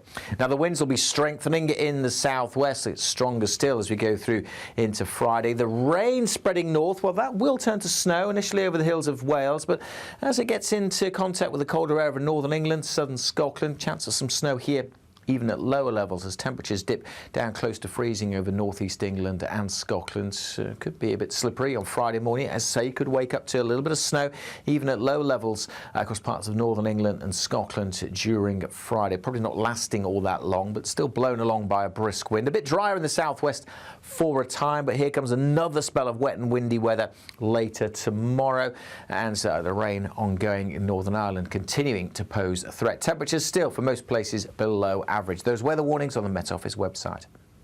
Expect warm spells with the odd rude interruption. Boxed Boilers sponsors the weather on GB News. And we sponsor the Great British Giveaway. That's the good news. The bad news is it ends tomorrow. So tomorrow's the final day to see how you can become the biggest cash winner to date with our competitions. And the prize money is £85,000. It's tax-free. Someone is guaranteed to win it. You've got to be in it to win it. Here are the details. Lines close tomorrow on your chance to win, as our biggest cash prize to date is up for grabs. An incredible £85,000, and it really could be yours. That's tax-free cash to spend all throughout 2026. What would you do with £85,000? You have to hurry, as lines close at 4 p.m. tomorrow. For another chance to win £85,000 cash, text cash to 63225. One entry costs £2.50 plus one standard network rate message, or text bonus to 63225. 5 entries cost £5 plus one standard network rate message. Go to gbnews.com/win. Entries start at £2.50. Call 0903 686 3232. Calls cost £2.50 plus your network access charge. Or post your name and number to GB18 PO Box 8690 Derby DE1 9TT. UK only. Entrants must be 18 or over. Lines close at 4 p.m. on the 30th of January. The winner may be contacted live on GB News week commencing 9th of February. Please check the closing time if listening or watching on demand. Good luck. Just got this in from Beijing. Keir Starmer speaking after his meeting with Xi Jinping. Here it is. Prime Minister, your impressions of President Xi, is he someone you can do business with? Yes, we had a very good, productive session with real concrete outcomes, and it was a real strengthening of the relationship, and that's in the national interest because, of course, there are huge opportunities here in China. It's the second biggest economy in the world, and that's why we've got such a big business delegation. A lot of the discussion was about how we open up access for those opportunities, focusing, as I always do, on how is this going to be delivered back in the United Kingdom, how does it benefit people back at home. And we made some really good progress on tariffs for whisky, on visa-free travel to China, and on information exchange and cooperation on irregular migration, focusing particularly on small boats and engine parts. So a very good constructive meeting with real outcomes, and that's very much in our national interest. Yeah, tell us more about those concrete outcomes as you describe them, say on visa-free travel. What in specific terms have you agreed? Well, we've agreed that on tariffs for whisky, we're looking at how they're to be reduced, what the time frame is, visa-free travel, how far, how much, and when that can start, and on the information exchange on small boats, the cooperation that we need, within a dialogue actually about greater strategic focus on security and defence. But for us it's very important on small boats that we get our arms around the engines that are being used in those small boats. So on all those three areas, but they're examples of a much wider opening of access for business that we discussed at great length in terms of the fact that after 8 years, this is the first visit by our Prime Minister, and we wanted to make sure that we've got that strategic approach on all of these issues. President Xi's words and his tone seemed warm. What do you say to folk back home who might feel a bit squeamish about that? Well, we did have a good meeting, and a long meeting as well. We had the formal parts, we had some informal parts, and then we continued over lunch, and so the relationship is in a good place, a strong place. And what I'd say to everybody here is that I always act in our national interest, and therefore the question for me is how does this accelerate and deliver back at home? I know that whatever's going on in the world, the most important thing to the vast majority of people is the cost of living. So opening up access to business, opportunities, seizing those opportunities, which then gets reflected in better businesses, in jobs, in price reductions at home, really, really matter. And so we made real progress on all of those areas. There are, though, big differences, significant differences between the UK and China in terms of outlook. How forcefully did you raise issues such as the jailing of the pro-democracy campaigner Jimmy Lai, the treatment of the Uyghurs, for instance? Well, we raised those issues as you would expect. Part of the rationale for engagement is to make sure that we can both seize the opportunities that are available, which is what we've done, but also have a mature discussion about issues that we disagree on. Were they listening on that, you think? Yes, we did have a respectful discussion about that, raised those issues, as you would expect. But that, if you like, is part and parcel of the reason to engage. It is in our national interest, it gives us great opportunities, but it also gives us the opportunity to have those discussions about areas where we disagree. A final question on a wider topic. President Trump has said a massive armada, as he described it, is moving quickly towards Iran and that time is running out.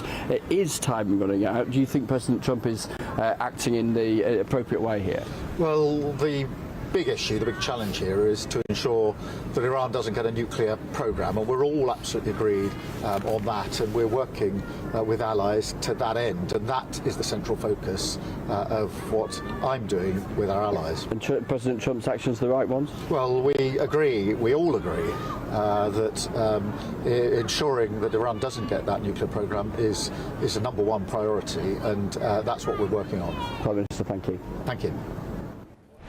Well, let us work on Christopher Hope now as we join him live there from Beijing.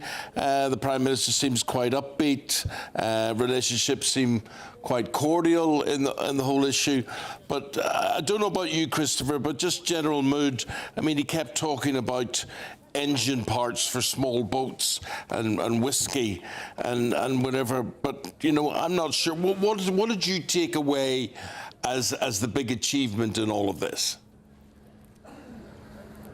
I think the fact that these two countries are talking, Eamon, it's the first visit for 8 years by a UK Prime Minister. They clearly are trying to engage properly with China for the first time since then. The Tories had this concern about China on security grounds, the Huawei row about that company being taken out of our 5G network in the UK, and then the spying on MPs or spying on people in number 10. All these issues are concerning. There's a security piece all the time with China. You come here, you have a burner phone, burner laptops. There are concerns about the Chinese state, how it might infiltrate anyone's IT. But despite that, it's the world's second largest and a fast growing economy. 300,000 jobs in the UK rely on China. Sir Keir Starmer is saying we need to step up and face into that area. Yes, these are small areas they're looking at. Visa-free travel there, some agreement on whisky. We'll find out what that detail is shortly. Asked in that clip there, is that a man I can do business with? The PM said yes. I think this is an attempt here. The PM's focus is always on cost of living, the sluggish economic growth at home, and how China can help grow that, and that's why he's come. One of the big things, as I sort of mentioned earlier, was the small boats. That was supposed to be a big deal that he's come up with Xi Jinping. Can you give us more detail on that? Yeah, it's limited so far. Essentially, it's UK and Chinese enforcement working together against criminal gangs. So it's not the kind of state infrastructure so much as the police infrastructure working to try and stop those gangs taking people across the continent from northern France. 60% of the engines which are used on those small boats are made in China. The idea is if they squeeze the supply of those engines to the people who use them in northern France, it will stop the boats coming across. The boats are getting bigger. Lots of those parts are from Chinese manufacturers. They can take as many as 100 migrants now in these so-called super boats. They're bringing them across the channel. They're trying to squeeze that supply to deal with that. We saw it in Germany with a deal to go into those big warehouses and stop those boats coming from Germany, and it's been successful there. It's a limited attempt, I think, at trying to deal with something of a high priority to the UK government. And the Keir Starmer says this: the deal will help cut off supply of boats at source, stopping crossings before lives are put at risk, and restoring control to our borders, working with the National Crime Agency. So again, the PM is here in China, but trying to focus on UK priorities. All right, Christopher Hope, thank you very much. That's Christopher Hope, he's there in Beijing. OK, we'll keep news coming in from China. We'll keep the lines open with Chris throughout the morning as things develop there. Up next, have you ever wondered what options are open to trans men and women who realise they've made a mistake when they've changed their gender? Well, our reporter Tony Maguire has more on that next. This is a GB News Breakfast with me and Eamon.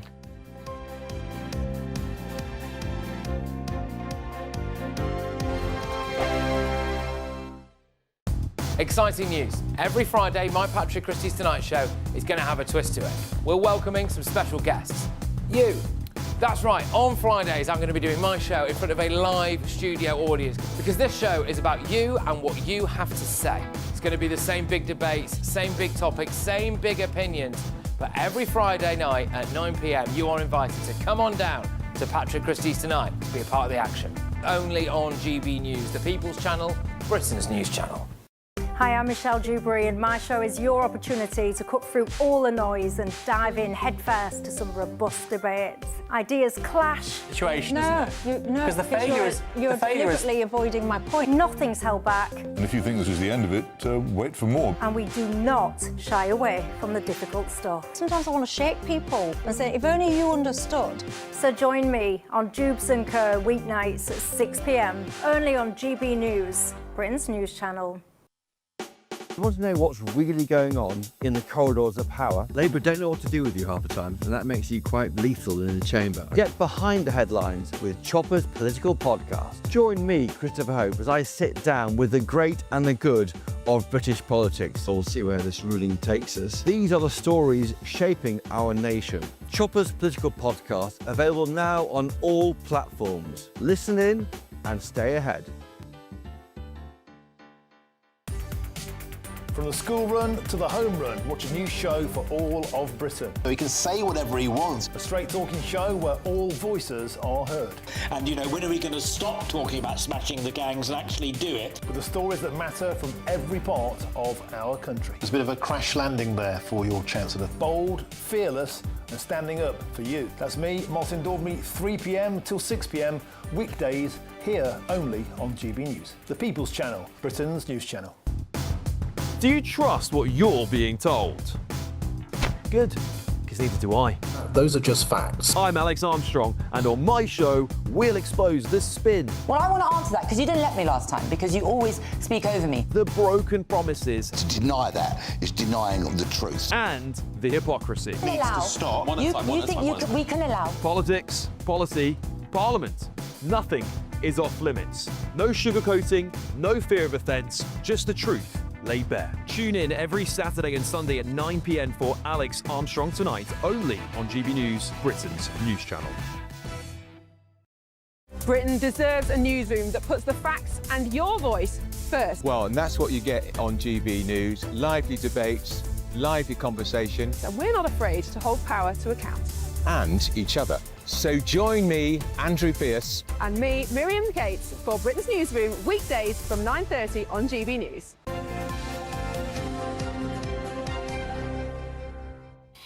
Good morning. Now, have you ever wondered what options there are to trans men and women who realise that they've made a mistake in changing their gender? OK, so they do it and then they think, bad move this.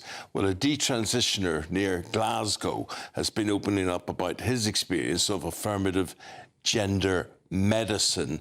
Now, this was after he lived as a woman for 8 years, including 6 years on estrogen and puberty blockers. OK, well, he spoke to our reporter Tony Maguire about his journey and how the NHS lacks the support to help him readjust to becoming a man again. Have a listen. I fell into the scene in Glasgow, and I met a few people in Glasgow, and they were the ones that told me, I think you're trans. So it started me on the path of, am I trans? For 8 years, Michael Kerr was counted among the 0.5% of Brits self-IDing as transgender. Awaiting treatment on his path to becoming Caitlin, he recalls the stereotypes he sought to adopt. I changed my dress sense, I was growing my hair out, anything that I could kind of do. These were all the kind of stereotypical things that I thought you had to do in the process. I stopped taking hormones at the end of May 2025, and I spoke to Sandyford at the start of June of 2025 and told them that I was, at that point that I was detransitioning. Despite detransitioning out of Caitlin's life, Michael still has to abide by Caitlin's gender recognition certificate. So I've had to go through the depot system to change my name back to Michael.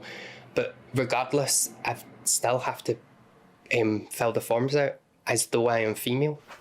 Now the former trans activist wants to raise awareness of the gender-affirmative medicine practices that convinced him the grass was greener in a life beyond being a gay man. He recalls questioning his decision, but says the system of positive reinforcement has no room to act on doubts. Again, it comes back down to the fact that it follows an affirmation approach. It's affirm, don't question. Though his life is not without fresh challenges, Michael is finally at peace with who he is. But despite the high level of support he received during his transition, he said Glasgow's Sandyford clinic fell short in his detransition in experience, services and knowledge. An NHS spokesperson for the clinic said, "We recognise the difficulties people may face during this process, and we can provide support and practical advice. All patients are offered medical and psychological appointments, and they can choose to opt in for continuing psychological support." Retired paediatrician Jennifer Cunningham no longer sees patients, but she remains active campaigning against gender-affirmative medicine. She's repeated Dr. Hilary Cassie's urgent calls for better detransition services. There isn't the training, there aren't the services. In Hilary Cassie's review, she actually stressed that there must be a service to which detransitioners could come with confidence. Detransition rates are low, between 1 and 8% of that 0.5% identifying as trans. But voices are growing louder to ensure detransitioners are provided the same level of care as those who choose to change their gender. Is that nice? Tony Maguire, GB News, Glasgow. It's very sad, that, isn't it? I mean, I just, this whole affirmative medicine type thing. I think it's very wrong. He should be allowed to question what he's doing, and actually now he's realised he made a complete error. Thank God he hadn't gone through any of the medical, actual surgical elements of this, and that is the problem, isn't it, really? 33 minutes past 7. Got sport coming up next, and lots of other things aside. Stay with us.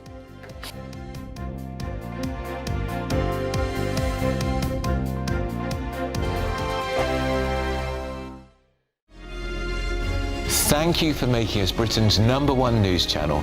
Together, we have built something truly extraordinary.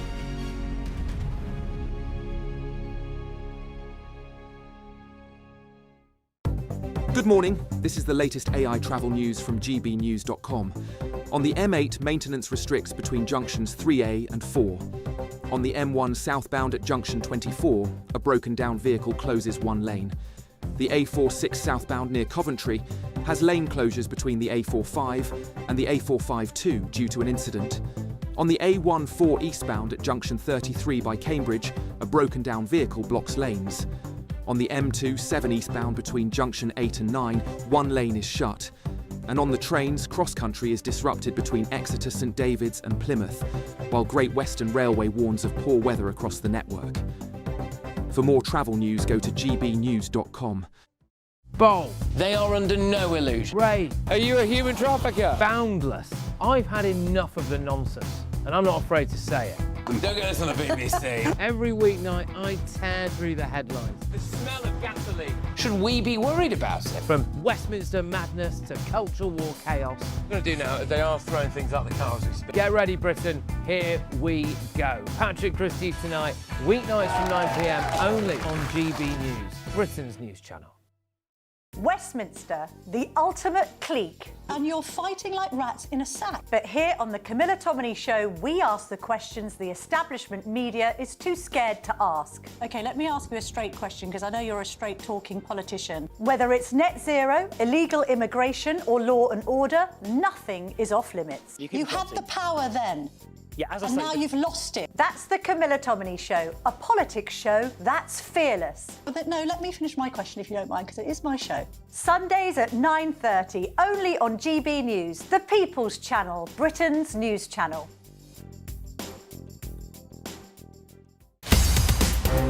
In the GB Newsroom, we bring you the news as it happens. With our team of dedicated journalists across the UK, we're ready to keep you up to date with what's happening every half an hour, every single day. Bulletins here on GB News, the People's Channel, Britain's news channel. From the school run to the home run, watch a new show for all of Britain. He can say whatever he wants. A straight-talking show where all voices are heard.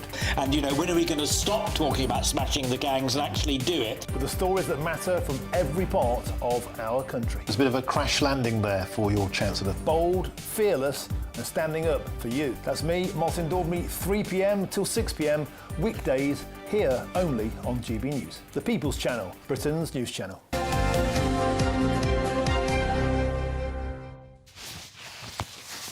Right, good morning to you. It's time to go through all of the latest sports with Paul Coate. Paul. I'm going to do the Champions League really quickly. And there's a lot to do because it was all the ups and downs, and it was the last games of the current group phase. So it worked very well for English teams. 5 of the 6 have qualified to go straight in to the last 16. So Napoli, Chelsea beat Napoli in Naples. I mean, that was good really win for them. I know, a place to go as well. They were 2-1 down. Yeah. And you know what it's like in Naples. So anyway, 2 João Pedro goals. So they finished 6th. So they've done really well. That song Amore is not based in Napoli.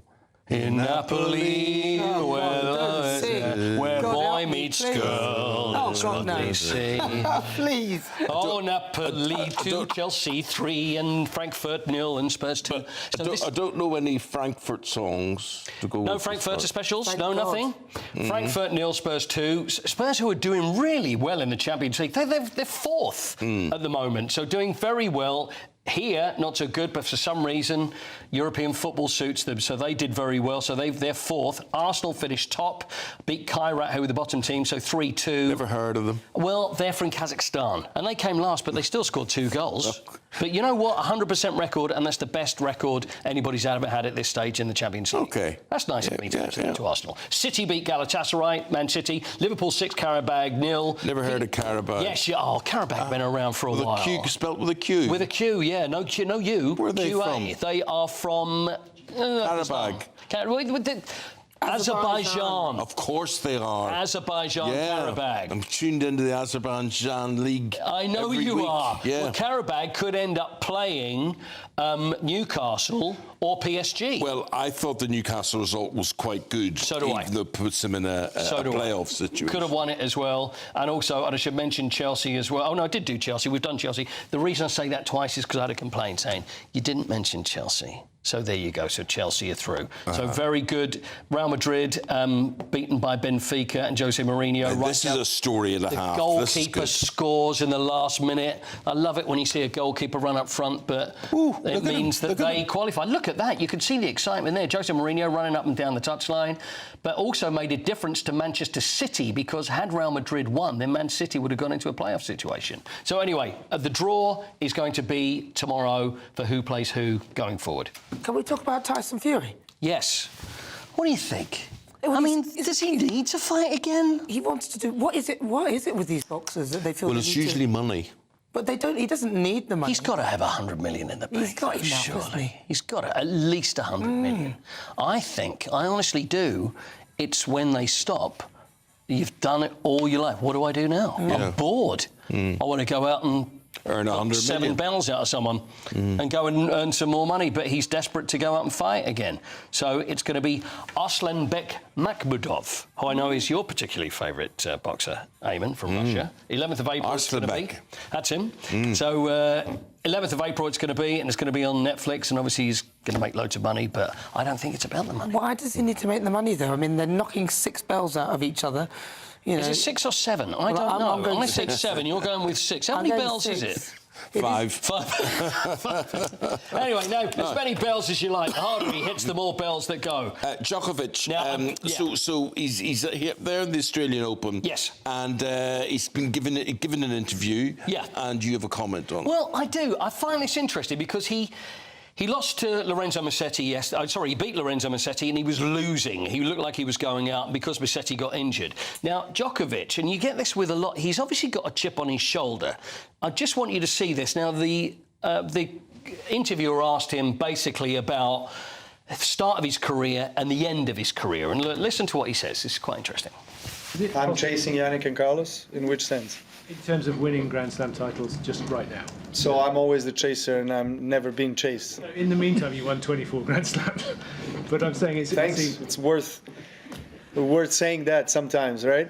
I find it a little bit disrespectful that you kind of miss out on what happened in between, where the times when I started chasing, as you say, Rafa and Roger, and now that I'm chasing Carlos and Yannick, and there's probably about a 15-year period in between where I was dominating the Grand Slams.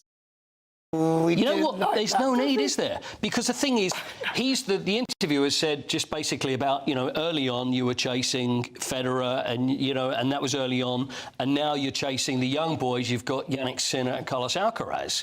So what is that like? And he says, well, what about the middle? What about the middle? I was the best. And he's going, well, I know you were, but there's this chip on his shoulder that says, I've got to let you know. Do you realise? And it's like, well, of course we know. Maybe in relationships he's always the one chasing and he's a bit sick of it. Do you think so? We think it's what it is, a little personal thing? I think but so. I think always around, when it came to Roger Federer, there was always a slight, everybody loved Federer, didn't love Djokovic so much, and still he carries it. He's the most successful male tennis player of all time. You don't need to justify it, Novak, but still he feels he has to. Doesn't need to. But he just always looks so sort of glum, miserable, not very friendly.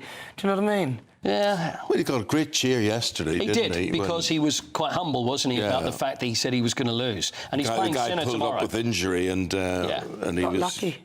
quite I don't know what the word was, glowing. In his Yes, yeah, he was, but he's got Sinner tomorrow in the semi-final. Okay. He's going to lose to Yannick Sinner, I think, and I think he probably knows that. Maybe All right. time to retire, another one. Okay. Paul, you retire. See you again in about an hour's time. Thank you very much indeed. Newspapers next, still to come. We're going to be talking about fishermen on the south coast of England. A lot of their stock, like crabs and whatever, is being stolen. By who? Octopuses. Octopuses. There you are. Yeah. We've got Susan, we've got AJ there, and they've got those stories, and we'll be back with them right after this.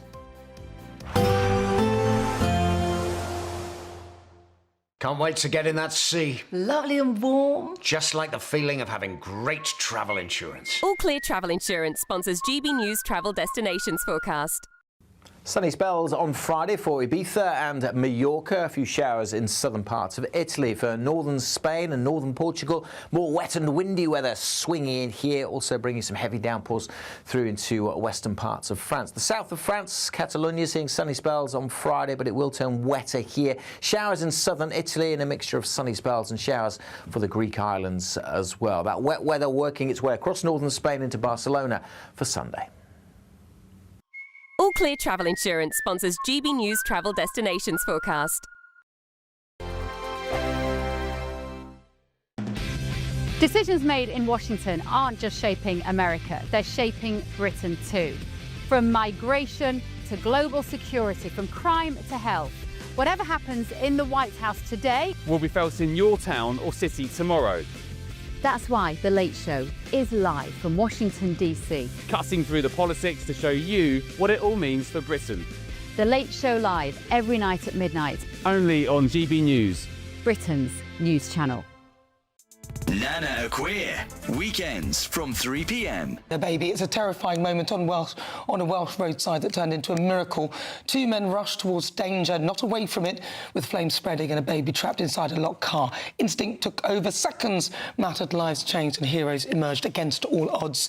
I'm joined by one of those heroes now, Wesley Bainan from South Wales. Wesley, may I just say, thank you for what you did. Quite incredible.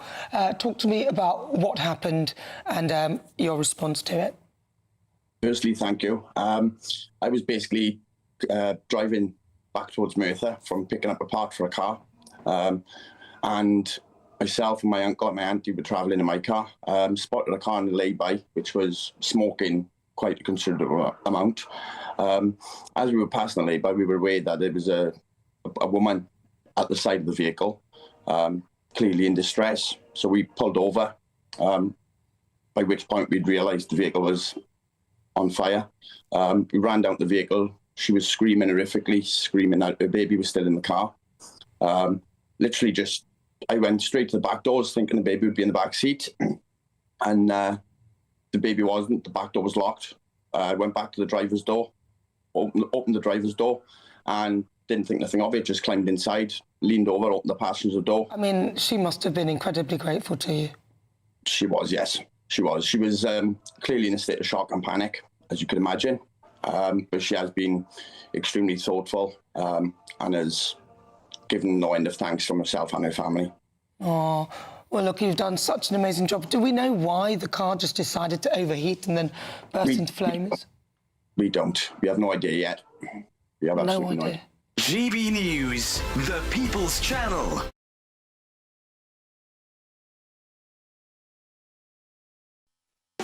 You want to know what's really going on in the corridors of power? Labour don't know what to do with you half the time, and that makes you quite lethal in the chamber. Get behind the headlines with Chopper's Political Podcast. Join me, Christopher Hope, as I sit down with the great and the good of British politics. We'll see where this ruling takes us. These are the stories shaping our nation. Chopper's Political Podcast, available now on all platforms. Listen in and stay ahead.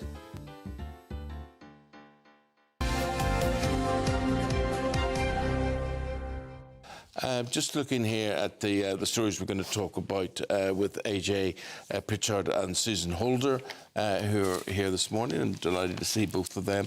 Front page of The Sun today, the Lucy Letby story doesn't go away, and people will have very strong opinions on this. Either they believe that she's as guilty as sin, or that she's nothing to do with this. This is the biggest miscarriage of justice there may ever have been. Either way you look at it, it's horrific and horrendous and torturous continually for the parents. So she was convicted of murdering 7 babies and the attempted murder of 7 others at Chester Hospital in a court case. But the policeman who actually was part of the case, who is now retired Detective Superintendent Stuart Clifton, has reviewed the evidence and said he doesn't think that it stands up. And that there is now a pathway. But he's got no official role, has he? No, he's not no official role now. He's just somebody who was involved in the case. He's reviewed all the evidence, and a hearing. He caught the serial killer, baby killer Beverly Allett. Yes. Yeah. Yes. So he says that. That there is no evidence, and he goes through it in very great detail, which I don't want to go into too much detail about all the individual cases, just because I think how heartbreaking this is for the parents or for anybody who actually is still using the maternity services in that area. But, of course, if the evidence is flawed in any way, and there are several instances where it seems that that was the way it was kind of it looked like it was a convenient way to go to put Lucy Letby there, who wasn't actually the nurse assigned to some of the babies who died. She wasn't in the room when some of the events that they say happened. I don't know. At the moment, she is a convicted killer and she's serving her sentence. But obviously, those things do need to be reviewed. There is going to be a Netflix documentary on it next week, and there is a pathway now for a hearing to look into it again. I think it's just a heartbreaking story. But obviously, if she hasn't done it, we do need to look at that. We do need to look at, because systemic failures in the healthcare system for small babies needs to be looked at very carefully. But there are a lot of things in that case that were just a bit odd, like Facebook searches and stuff like that, which seemed a bit strange. But he's also dismissing the post-it notes and the confession letter. She was told by psychologists to write out her feelings after being accused, and so that evidently those kind of, But didn't she think that she kind of confessed in there that she killed the baby? She wrote the line, "I did it." Well, there you have it. But then you have to put that into. That's not evidence of anything. That might be evidence of a frame of mind. I'm not advocating one or another. I have no idea. It's the police who've got to gather evidence, and AJ, the Mail are carrying a story today about the number of police officers, and you'll get political parties lying about this all the time, how many they've taken on, how many they lose, and whatever. What are the figures saying? So there's more to the story, to be honest, but the police office has fallen dramatically. But when you really take an overall look at it, an umbrella look, in England and Wales, it's fell by more than 1,300 in the past 12 months up to September. So that's from the Home Office numbers. Overall, there's 145,550 police officers in full-time. That's fallen 2,200 since the peak of the Conservative government, when it was 745,000. But the real fear, reading through this, is saying that they want more police officers and PCO officers actually on the beat, on the streets. But moving forward to later this year, the police forces are literally preparing themselves for a surge in crime types costing towards £1 billion as the government goes ahead with plans to jail less people, which is the real worry. If we're talking about, obviously, the police officers even staying the same, but to actually jail less people, surely you need more police officers. We don't have the room, do we? To deal with it. The room is one thing, but this is what never ceases to amaze me. Politicians, when are they going to get it through their head that people don't mind that their tax revenue is spent on jailing prisoners? They quite like the idea is, well, we can't have this cost. Well, why can't you? Because people are prepared to pay for it. Yeah, no, absolutely. And actually, the thing people want to see is that the levels of crime. The amount of shoplifting and phone theft and petty crime that goes on, and aggressive behaviour that actually visible policing does actually help with. That is what people do want to spend their money on. That is what we pay our taxes for. Best pound for. spent is to lock people up and keep them there. When you talk about shoplifting, insurance companies, it hits all of us globally, and I think that's the one thing people kind of forget about, is actually if you educate people early on, if you lock people up early on when they should be, therefore the petty crime starts to relax. The insurance claims don't go up, and what's happening in London, the amount of police stations that were sold and just given to flats here and there. Knightsbridge again hit twice last week, Rolex. Yves Saint Laurent. Did you see the footage of that? 11 a.m. in the morning. Yes. 4 or 5 people on mopeds with giant machetes smashing up, and that's just like, well, the reason why, because the police were at the protest down the road and couldn't get there in time. Ridiculous. That's ridiculous. They need to build more jails. I don't know what the problem is. They should just get on with it. Susan worrying. And AJ, thank you very much. Right, well, stay with us loads more. But first, let's get an update with your weather with Alex.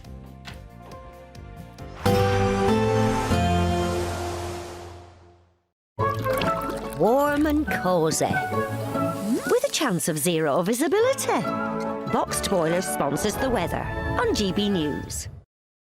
Morning, welcome to your latest weather update from the Met Office here on GB News. For many, dry and drab sums up today. There's a few fog patches around to be aware of this morning, and something else to be aware of in western areas, more rain to come later on, which is not good news with the ground so very, very soggy. Here comes the rain slowly trickling into the Isles of Scilly and Cornwall into the afternoon. A few showers ahead of that for Northern Ireland and some showers in eastern Scotland, falling as snow over the hills. A lot of mist and low cloud, staying quite drab in most places. Perhaps a bit of brightness across southern England and western parts of Scotland.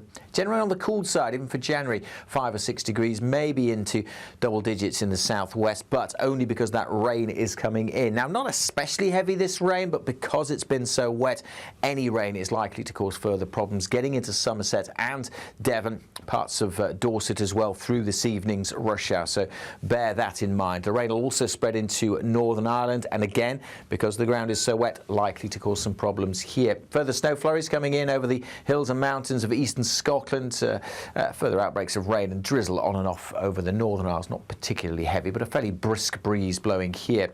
Now, the winds will be strengthening in the southwest. It's stronger still as we go through into Friday. The rain spreading north, well, that will turn to snow initially over the hills of Wales, but as it gets into contact with the colder air over northern England, southern Scotland, chance of some snow here even at lower levels as temperatures dip down close to freezing over northeast England and Scotland. Could be a bit slippery on Friday morning. As I say, you could wake up to a little bit of snow even at low levels across parts of northern England and Scotland during Friday. Probably not lasting all that long, but still blown along by a brisk wind. A bit drier in the southwest for a time, but here comes another spell of wet and windy weather later tomorrow, and the rain ongoing in Northern Ireland continuing to pose a threat. Temperatures still for most places below average. Those weather warnings on the Met Office website. Warm and cosy, with a chance of zero visibility. Boxed Boilers sponsors the weather on GB News.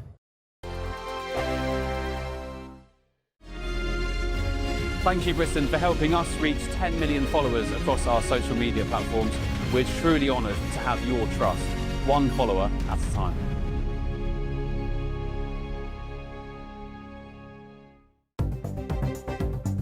Good morning, this is the latest AI travel news from gbnews.com. On the M4 eastbound, expect slow traffic between junctions 26 at Malpas and 24 at Coldra. In Leicestershire, Northamptonshire's M1 southbound at junction 24 has a broken down vehicle with one lane closed. In Warwickshire, the A46 southbound between the A45 at Coventry West and the A452 has lane closures after a crash.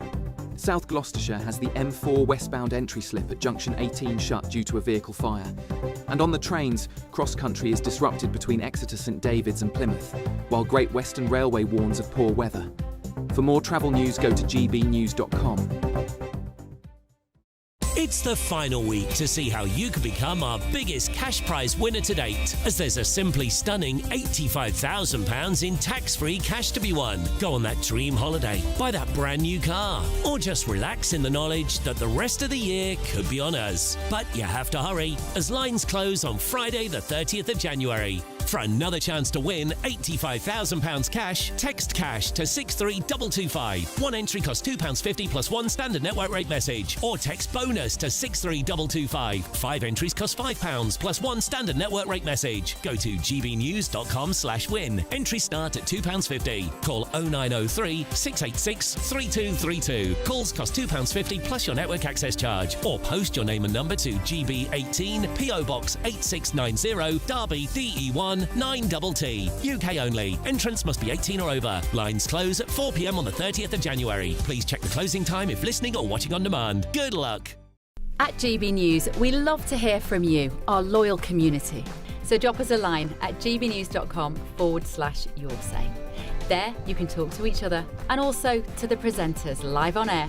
gbnews.com/yoursay, because GB News is your channel, Britain's news channel. Join me, Nana Akweer, for an informative, interactive news programme with a difference. It's fun. No, he didn't say that, though.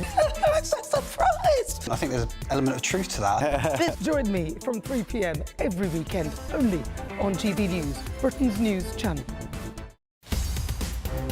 In the GB Newsroom, we bring you the news as it happens. With our team of dedicated journalists across the UK, we're ready to keep you up to date with what's happening every half an hour, every single day. Bulletins here on GB News, the People's Channel, Britain's news channel. A really important thing about GB News, and it's brought something completely different to the landscape. The mainstream is all about keeping the status quo as it is, ticking along quite nicely. They don't want to ask difficult questions. GB News exists because there is a desperate need for fearless journalism that puts the people first. GB News came on the scene as a disruptor, and it has always been a disruptor ever since. Journalism in this country has been a cosy world full of groupthink until now. Well, the reality is that most British journalists are afraid. That's not GB News. Journalism is journalism at the end of the day, and we're not here to serve any masters. Our masters are our audience. We're here to talk about things in a way that have never been broadcast on British airways before. Do not miss a moment on GB News. The #1 news channel in the country.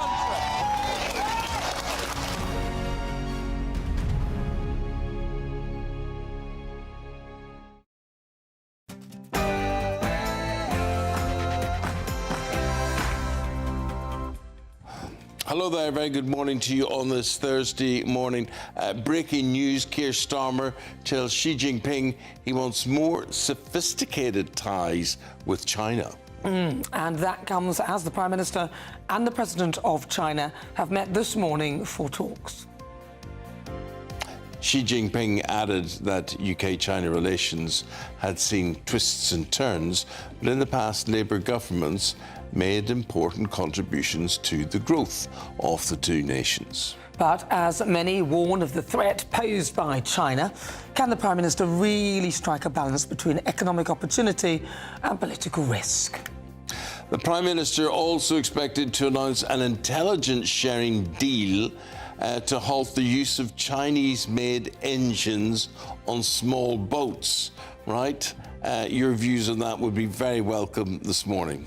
It's also been revealed that Sir Keir Starmer called for European human rights laws to be used to investigate British troops in Iraq. The welfare system, well, the government won't overhaul it for at least a year as Downing Street seeks to avoid another confrontation with Labour MPs. There's another beautiful armada floating beautifully toward Iran right now. So we'll see. President Donald Trump threatens Iran as he sends a massive armada of warships to the Middle East amid disagreements over the use of Iranian nuclear weapons. And the King and Queen were at the movies last night. They were joined by a lot of A-listers. It was the premiere of a new TV film for him, Finding Harmony, A King's Vision. It's on Amazon Prime, and last night's big event was held at Windsor Castle. So a little sport this morning. 5 out of the 6 English teams in the Champions League have automatically qualified for the last 16. It's only Newcastle that will be facing a playoff. Tyson Fury, guess what? Well, he's going to fight again. Another comeback fight. This is going to happen in April. With the Winter Olympics just 8 days away, the torch relay hits the slopes. Have more rain to talk about, but for most places, much of this morning will be dry. There is some mist and fog around. That'll only slowly clear, staying quite grey for many, and then more wet weather coming into the west where we really don't need it. The ground still very, very wet after Storm Chandra. So we do have warnings in place. I'll tell you all about them in the full forecast coming shortly. Tuesday morning, a very good morning. You are very welcome. Your pairing today, me, Eamon Holmes. And I'm Nana Akweer. Good morning.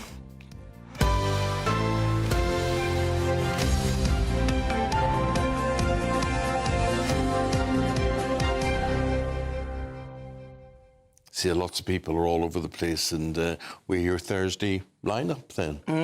As a result, aren't you lucky? Yeah, very lucky. There we go. And Paul Coates here as well. Paul. I'm always here, though. Always here. Yeah. Always I mean, here. I'm always here. Right, that's good. Nice to see you both today. I like it. Yeah, it's nice to see you too. Quite. Right, well, look, we've got lots of... it's a very busy news day, so we must move swiftly on. Let's speak to the Deputy Chairman of the Conservative Party, Matt Vickers, who joins us now. Matt, welcome to the programme. Let's start with China. The Prime Minister is off in China at the moment. He spoke earlier. He said that what he's got is he's spoken about tariffs on whiskey, visa-free travel and irregular migration, which is what he calls it. I'd call it illegal. But look... But Matt, what about spying? Yeah, but what about spying and phones that are bugging the place? And So these are things you spoke about, but again, as Eamon said, what about the spying, the Chinese embassy? Is there a concern about these things? I think there's a huge concern out there in the country whether the government actually understands the threat posed by China. You know, he's talking about sophisticated relationships. It's a very sophisticated relationship that probably uses very sophisticated methods when you've got spies in Parliament, or in fact that new super embassy, that spy hub that's opening in central London. People are concerned about whether the government has a grasp of the scale of this threat, and they also don't think that China is necessarily the solution to all of our economic woes. A lot of the problems that we're facing in this country were created in Downing Street. Those increases in business rates, that jobs tax, the changes to the Employment Rights Bill, and what they mean for businesses across the country. This government is not on the side of people who are working hard, who are doing the right thing, who are creating economic growth, creating jobs. Going over to China and kowtowing to people who pose a threat to our national security is not the way to solve this country's economic woes. And the ideas that come out, Matt, honestly, it's like that stupid idea of Europe, that we give them one and they give us one back again. One in, one out. Everyone, one in, one out, and everybody knew it wouldn't work, and it hasn't worked. And, you know, you're told by the government, oh, no, give this a chance, this will be fantastic. We've given it enough chance, that's useless. But today we're hearing, we hear that a lot of the small boats are powered by Chinese engines, and so we've worked out if you've got any engines going to these boats, then if you could cut that off, we would appreciate that. How do they know where their engines? They make their engines. How do they know where their engines go? I mean, I just look at this and I think this is a really stupid idea. And do they take us for fools to think that this is going to solve the small boat problem? I think everybody at home will take this as what it is. They will see it for the gimmick. I mean, it's such a remote situation that actually it's a bit like the boomerang, well, one in, one out scheme, the boomerang scheme, where I think since they signed that deal, about 99.5% of the people who've arrived in the country, there's 21,000 people have arrived in the country. The very, very, very vast majority of them have got to stay. But this gimmick that we're hearing today from China, everybody at home knows the only way you solve this problem is for those people who get in those boats to know they will not be allowed to stay in this country. That's what has to happen. The National Crime Agency tell you we have to have a deterrent. We have to tell people that if you break into this country, you will not get to stay. No ifs, no buts. That's how we solve it. It's common sense. We know it worked because we saw it happen when we had the agreement with Albania. Albania, one of the top places from which people are arriving. The minute those people started going home, the number of them arriving in the country fell by 93%. We need to leave the ECHR. Those people who break in this country need to be detained and deported. No ifs, no buts. Well, let's, to be fair, it was under your government that all of this sort of kicked off, and you had a chance to get us out of the ECHR and also fix many of the crises, and you guys didn't do it. So, to be fair to him, I don't think they're doing the right thing, but let's be honest, neither did you guys. Let's talk about, just get your thoughts. So, Kemi and I... Go on, sorry, please respond. Kemi and I have both said, mistakes were made by previous governments, major mistakes. They didn't move fast enough. They weren't decisive enough. Kemi's set out a pitch. We will leave the ECHR. We will detain these people. We will deport them. We will reduce the number of people arriving in this country. It's very clear. We've got the details. We've done the work. It wasn't a tweet. There is a detailed document in there prepared by great legal minds with a real formed plan of how we would do it if we came to office tomorrow. In fact, we'd love the government to pick up our plan today and get on with the job. Well, I doubt they will, but I'll take your word for it, although it's easy to say things in opposition. Look, what I was going to ask you now was about Iran. We've got President Donald Trump talking tough. He's got an armada going towards the country right now. Where does our government, where do you stand on it, the Conservative Party? Do you think he's doing the right thing?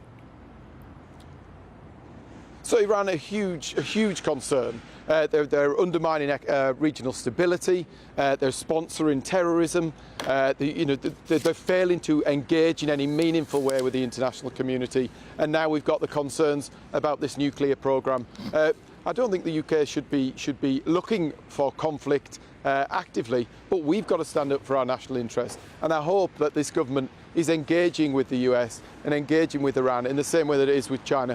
We should be working with our allies to protect our national security and what that means in terms of Iran and its nuclear programme.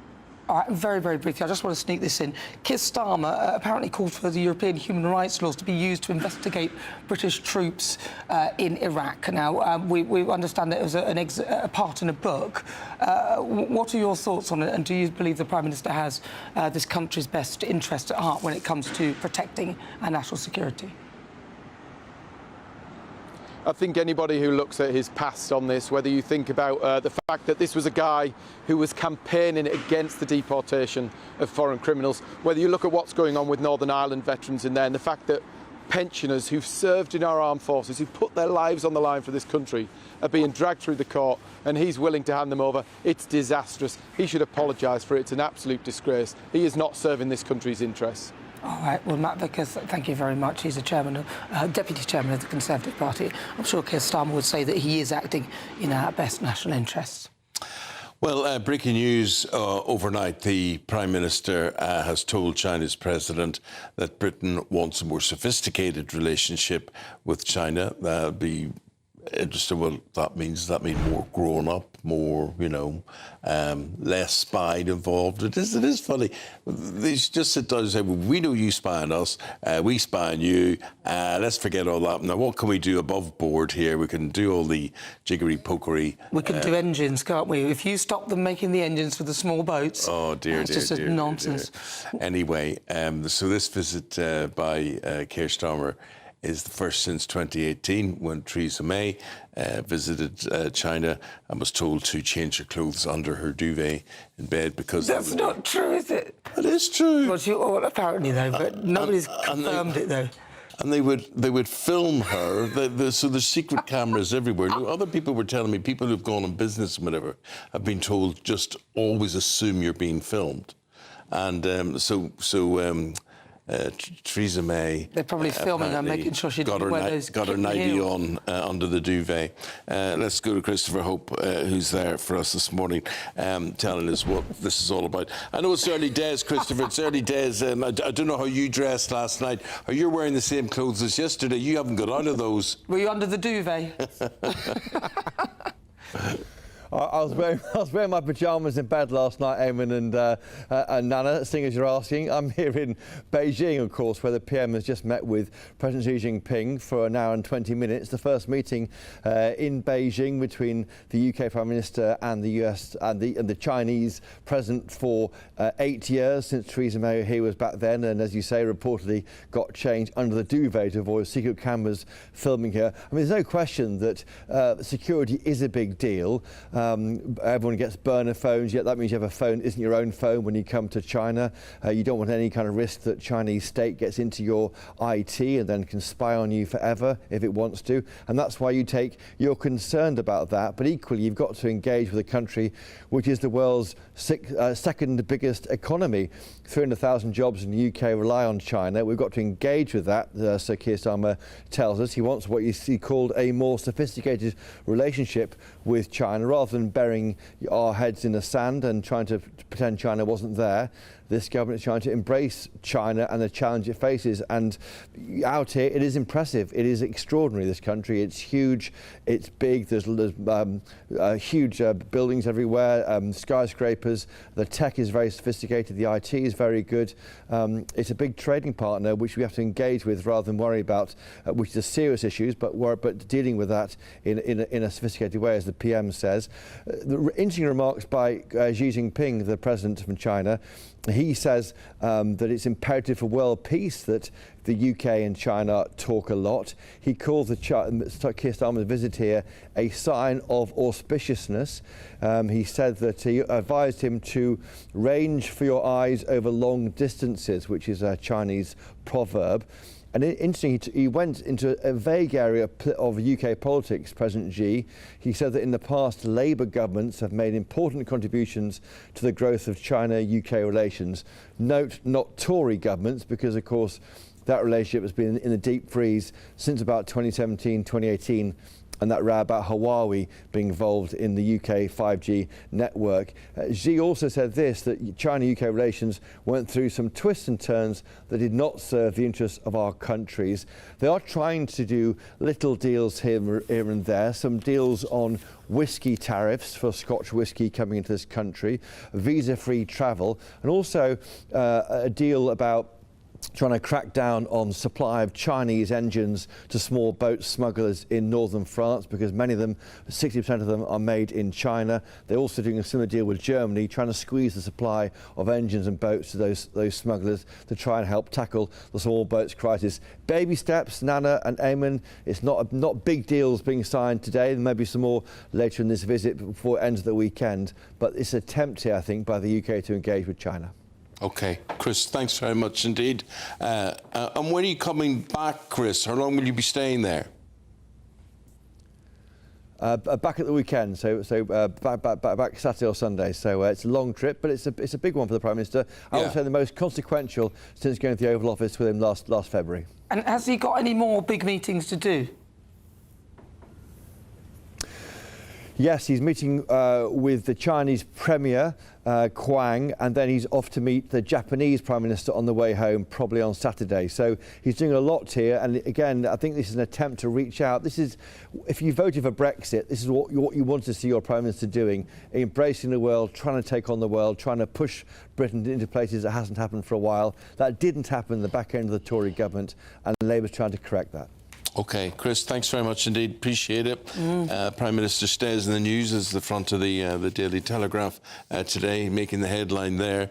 Starmer, he said, use the European Court of Human Rights to investigate British troops. And so this is causing a lot of controversy today. Because apparently he called for the European human rights laws to be used to investigate them in Iraq, which seems totally out of order, really.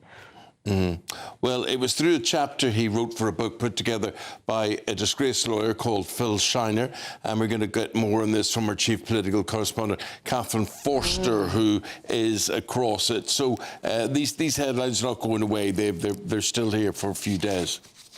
No, indeed. Good morning, both. And I'm just struck by the contrast. The Prime Minister, so comfortable on the international stage, on a big trip again, saying he's always working in Britain's national interests. But meanwhile, we've got another story in the Telegraph. I think there was a similarly hostile one just a day or two ago about his past as a human rights lawyer. It seems that is being used against him now. Number 10, very unhappy about the way the story is being framed because, of course, the front page of the Telegraph suggests that the Prime Minister wants the European Court of Human Rights to investigate British troops.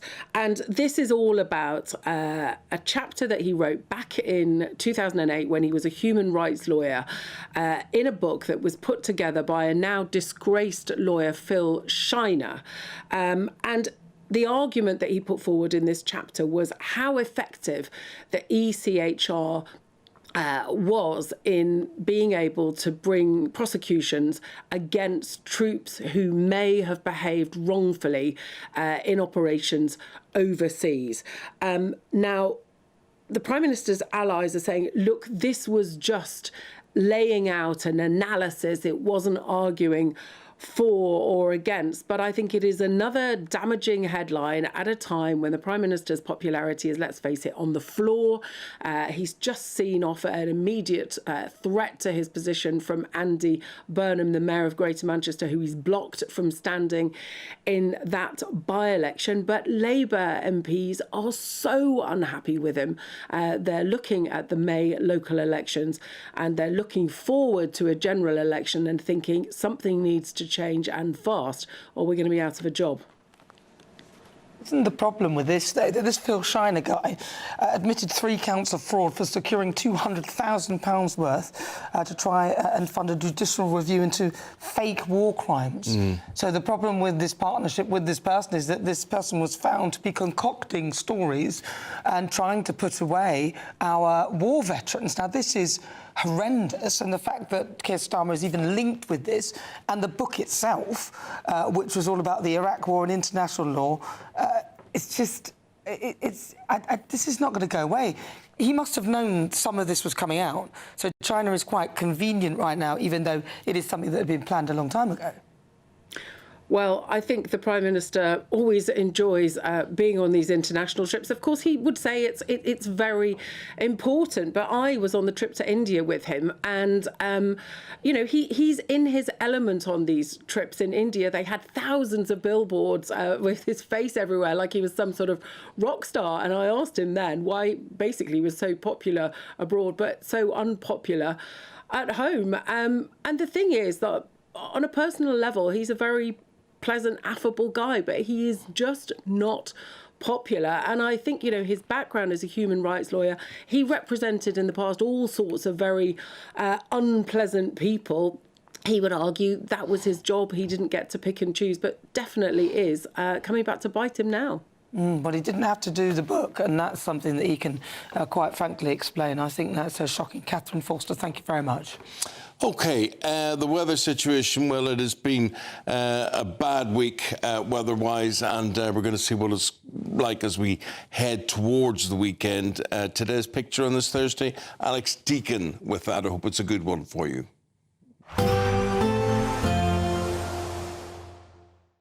Expect warm spells with the odd rude interruption. Boxed Boilers sponsors the weather on GB News.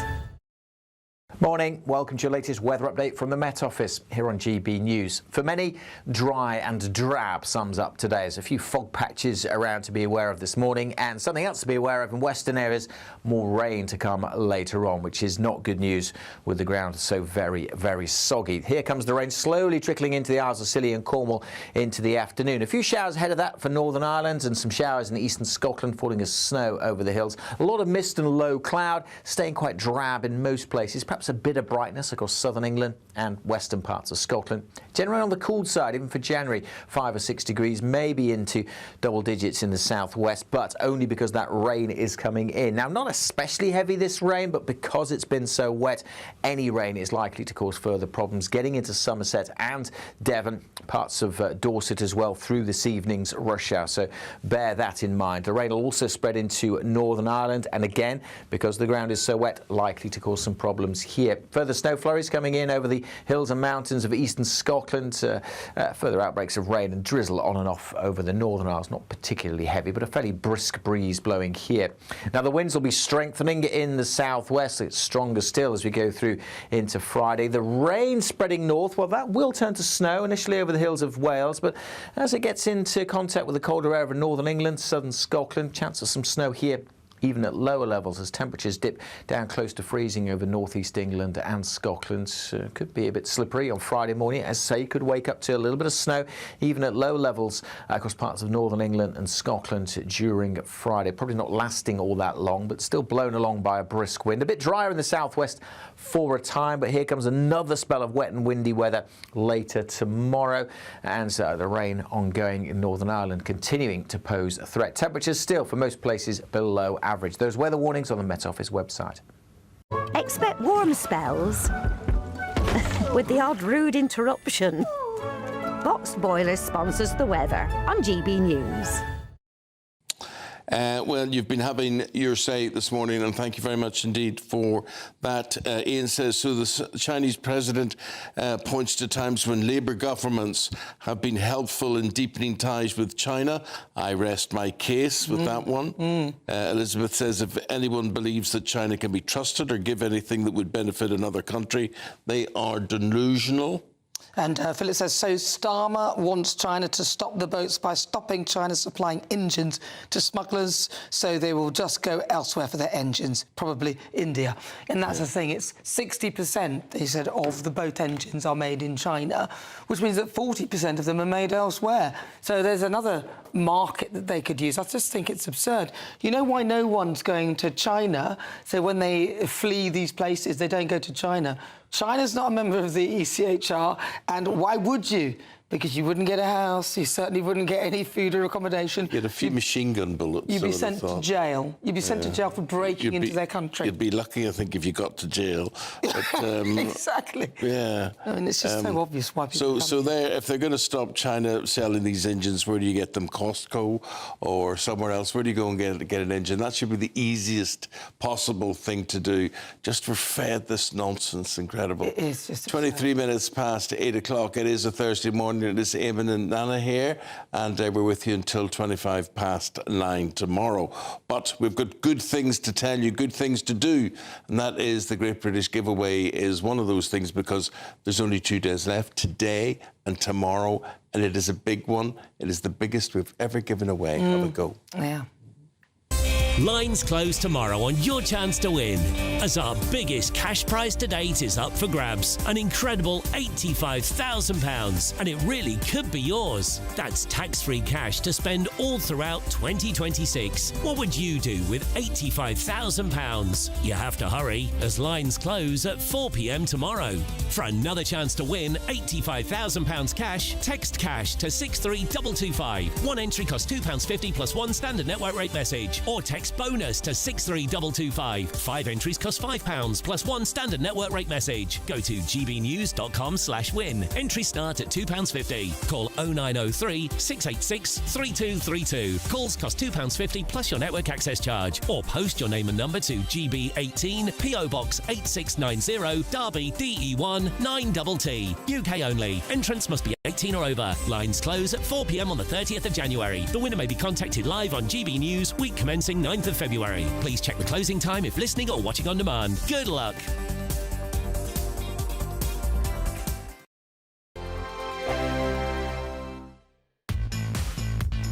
Five hosts, 5 opinions, 5 fearless debates, 5 unfiltered takes on the day's news. 5 reasons not to be anywhere else on Saturday night. This is the Saturday 5. You got me. You got me good there. Britain's biggest Saturday night TV show. Not a bad brand. Yeah. Uncensored. Very, very racy tonight. On the unpredictable. What did she say? Can you translate it for us? And always entertaining. And how can a country go from being led by William Wallace Saturday nights from 6 p.m. only on GB News, the People's Channel. Britain's news channel. You're going to want to stay tuned, trust me. Patrick Christie's Tonight. Weekdays from 9 p.m. Good evening. Is Brooklyn Beckham an even bigger brat than Prince Harry? Yesterday, spoiled little Brooklyn released a statement saying that his parents tried to ruin his marriage, saying that they put brand Beckham before everything else, and accusing his mum Victoria of hijacking his first dance with his wife by, quotes, inappropriately dancing on him. To be fair, that is a bit weird, and people online have tried to imagine what that was like. 3 words, but you're getting busy. Whoop, there it is, Hitman.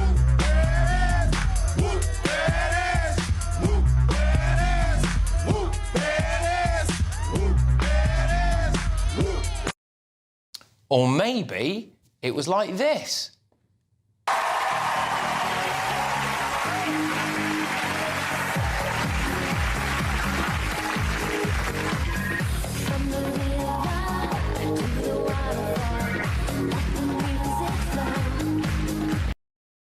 Or dare I say it, even this.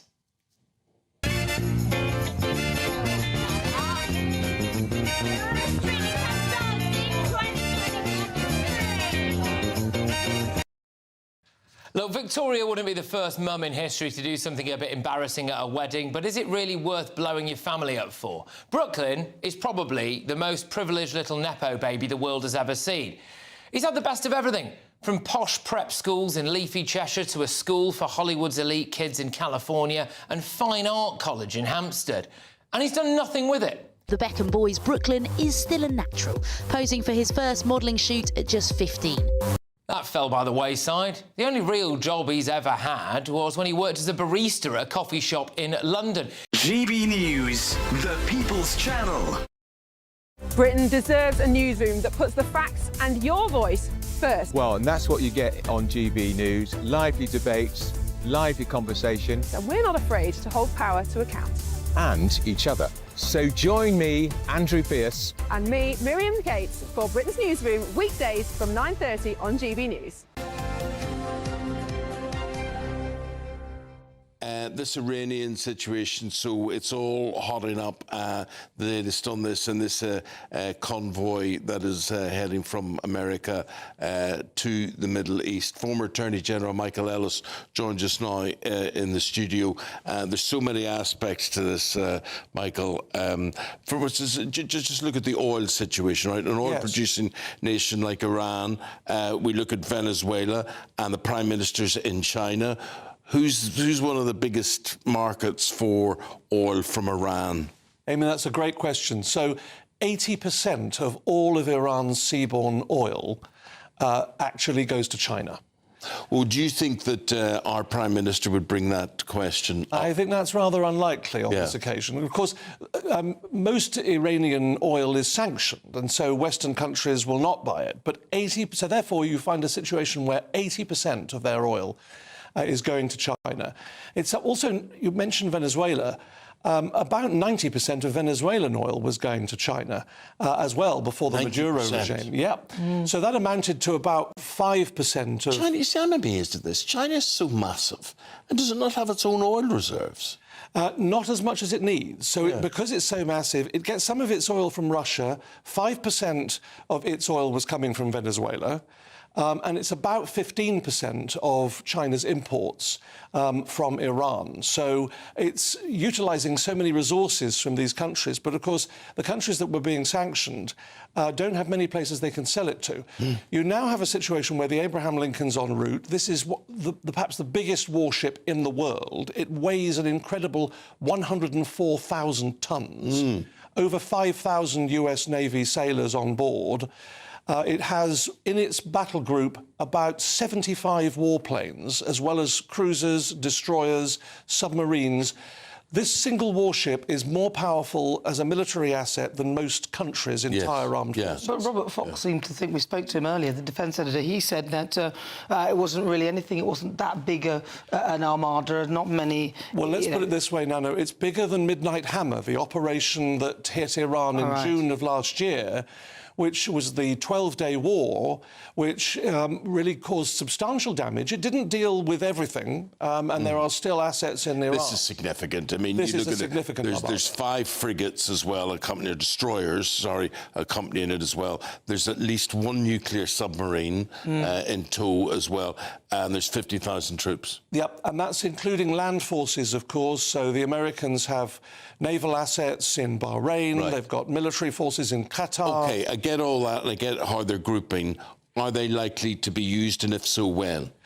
I think the likelihood is high. You can never say definite at the moment, Eamon, partly because President Trump is so quixotic and things could change at the last moment. But I'm afraid all the signs at the moment are that a military strike is likely, and I think very soon, potentially as soon as this weekend. Well, Donald Trump, he's got a team of people behind him, so he won't be the person, like a despotic leader on his own, coming up with this. He'll have a team of people. He's got a young team as well who are very intent on, and I think, although he has said the help is on its way, and he's told people to fight and all this stuff in the streets and make sure that they protest, continue to protest, not fight, it would appear, after what you said, that actually he is looking for peace, but he's also looking for oil. He wants to cut off China's oil. Well, the fact is, we can't forget, of course, Nana, that this barbaric regime uses military-grade weapons against its own people. So, and they have almost certainly killed tens of thousands of people. No one knows the exact number, but even the official Iranian numbers are in the thousands. I think we can assume it's 5 times that number. So it's a multifaceted geopolitical issue here. Oil plays its part, but Iran has been a thorn in the side, and that's putting it mildly, of the Western powers, particularly America, for nearly half a century now. This could be the final moment for the Iranian regime. They're very, very weak. The theocrats there, the Ayatollah, probably as weak as they've ever been. But might China try and come and protect them, because China wants to protect its oil? I think it's unlikely that China will intercede, but you never know with these geopolitical situations what can develop. There are a tremendous number of naval assets and military assets of all sorts now in the region. One of the other things that might happen, Anna and Eamon, is Iran might activate its proxies. So you have Hezbollah, which is funded by Iran, the Houthis, which, of course, in Yemen have struck naval assets until relatively recently in the Red Sea, in the Gulf of Aden. I think Israel, as Eamon was saying in the last hour, will be subject to an attempted attack by Iran.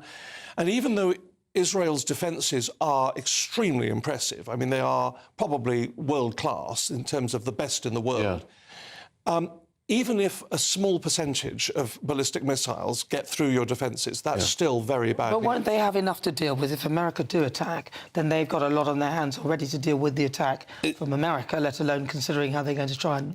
Is anybody, when you look at the Iranian people against the mullahs, is anybody saying, we can help you, or they can rise up, or are they left out of the picture? I think at the moment there's a possibility that the Americans might try and help with cyber attacks and info war type technology, which empowers the people.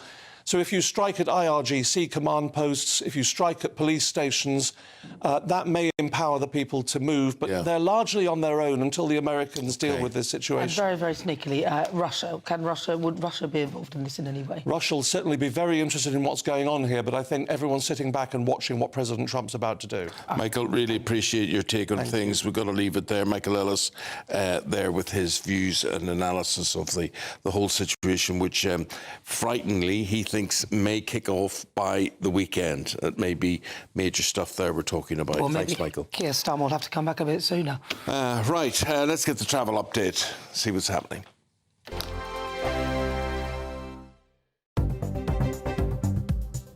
Good morning. This is the latest AI travel news from gbnews.com.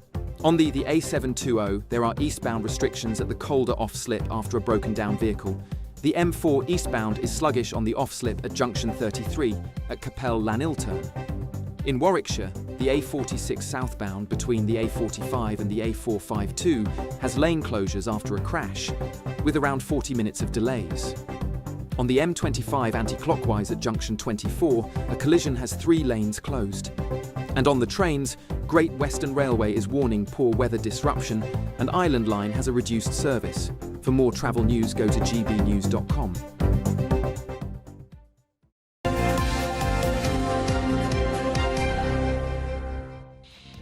Well, OK. Still to come, where has the torch relay gotten to this time? Paul Coit will be here to tell us more. This is GB News Breakfast. Westminster's full of talk, but out here, it's the real world. Am I allowed to talk now? No, that's it. This is where it matters, real people and real lives. That's what politics is all about. In fact, has Trump made a good start? No. Straight answers, no spin, and just a couple of pints. How many fingers have I got up? About 10. So join me for Lee Anderson's Real World every Friday at 7 p.m, only on GB News. The People's Channel, Britain's news channel.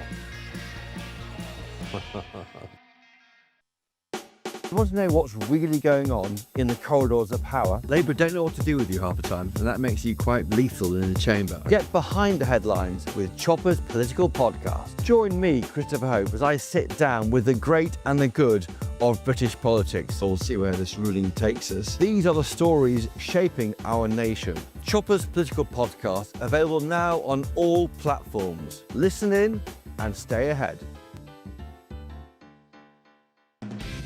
Decisions made in Washington aren't just shaping America, they're shaping Britain too. From migration to global security, from crime to health. Whatever happens in the White House today will be felt in your town or city tomorrow. That's why The Late Show is live from Washington, D.C. Cutting through the politics to show you what it all means for Britain. The Late Show Live, every night at midnight. Only on GB News. Britain's news channel. Exciting news. Every Friday, my Patrick Christie's Tonight Show is going to have a twist to it. We're welcoming some special guests. You.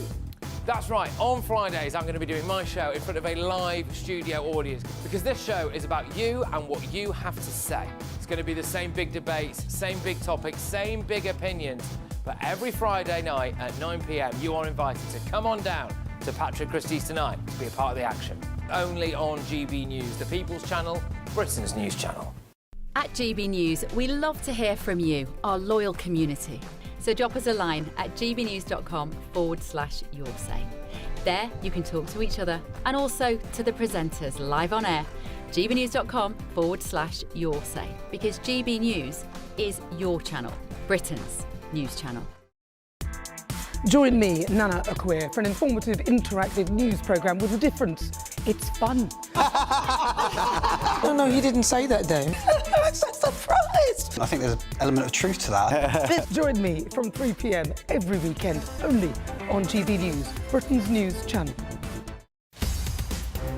In the GB Newsroom, we bring you the news as it happens. With our team of dedicated journalists across the UK, we're ready to keep you up to date with what's happening every half an hour, every single day. Bulletins here on GB News, the People's Channel, Britain's news channel.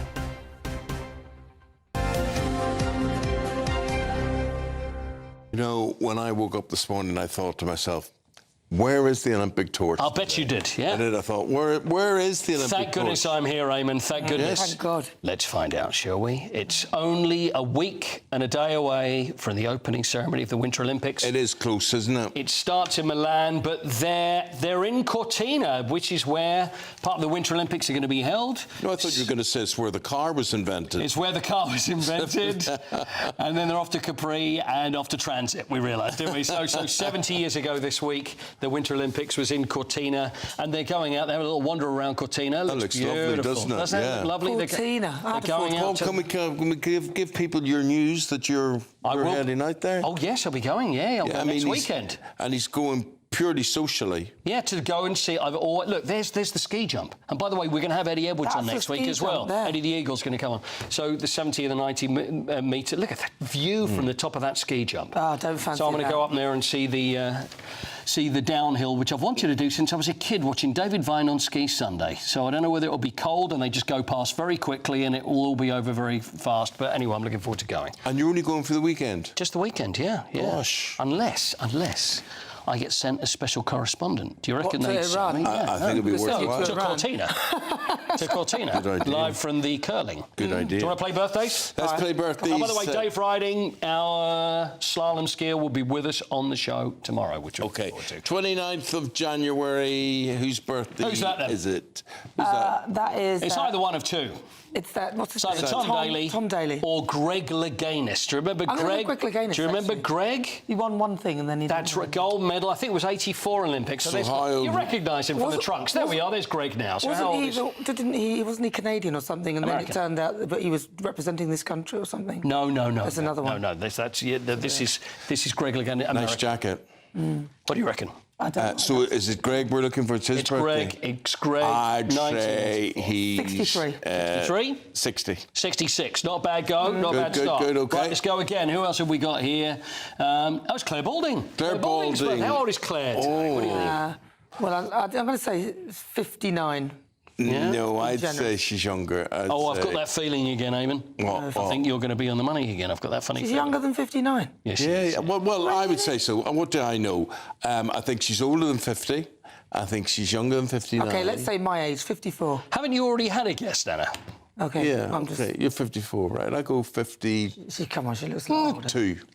55. 55. Oh, what, she's 1 year older than me? Yes. What's the matter there? You're not happy with it? Do I look as old as that? Nana, please. I'm not being funny. Right, let's have someone else then, shall we? We're going to go showbiz. Oh, it's Magnum P. Tom Selleck. What a handsome matching man. hair and moustache. Tom Selleck. Is that him now? No, that's him probably. No. 40, 30, 40 I'd say years ago? Tom's now probably about 77 or something. You reckon? I Yeah, think still on TV. 68. 60, he's 81 now. No. Wow. Tom is unbelievable. 81. I'd like to see what he That looks like moustache, now. well, it still looks pretty much the same. He doesn't look much different there. Yeah. And one more. Old friend of mine, Tony Blackburn. There we are. Legendary disc jockey, Tony Blackburn. 87. Still What's works. Tony Blackburn and Tom Selleck got to 87. do with sport? I thought these were supposed to be sporty people. Listen, we've done it this way for ages. Tony Blackburn He does radio is marathons. quite a fine tennis player in his day. Do you know what? I'll tell you what. He's got the most beautiful, amazing, wonderful voice. I just think he's got a great way about him on the radio, and he's a great guy. I'm a big fan. 87. It's nice man. 87 for Tony. First voice on Radio 1 back in 1967. He's a marathon radio Oh, you see, DJ. I was thinking 70s, and now I'm thinking. Nah, he's in his 80s. He's got to be. Yeah, you're right. He's in his 80s now, Tony. 83. Is the correct answer. Is it? It's the right answer. Oh, there you go. Happy birthday. I was thinking to myself 75 or something. Blackburn. But there we go.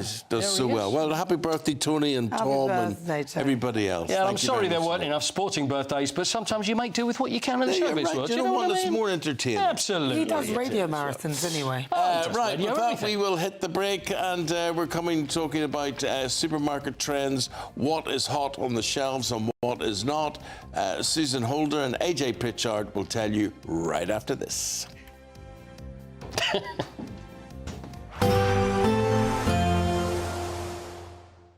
Dinner under the stars tonight? That reminds me of our travel insurance. You mean all clear skies? All Clear Travel Insurance sponsors GB News Travel Destinations Forecast. Sunny spells on Friday for Ibiza and Mallorca. A few showers in southern parts of Italy. For northern Spain and northern Portugal, more wet and windy weather swinging in here, also bringing some heavy downpours through into western parts of France. The south of France, Catalonia, seeing sunny spells on Friday, but it will turn wetter here. Showers in southern Italy and a mixture of sunny spells and showers for the Greek islands as well. That wet weather working its way across northern Spain into Barcelona for Sunday. All Clear Travel Insurance sponsors GB News Travel Destinations Forecast. Britain deserves a newsroom that puts the facts and your voice first. Well, and that's what you get on GB News. Lively debates, lively conversation. And we're not afraid to hold power to account.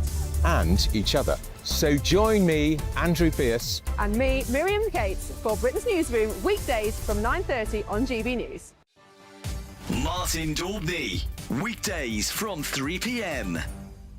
Yes, thanks for having me very much. Yeah, they are struggling at the moment quite a lot. I mean, of course, we hear about taxes and the way that rates are changing, but actually pubs, over the last 2 years, whilst I've been going across the country, have been telling me over and over again, it gets harder and harder just to exist.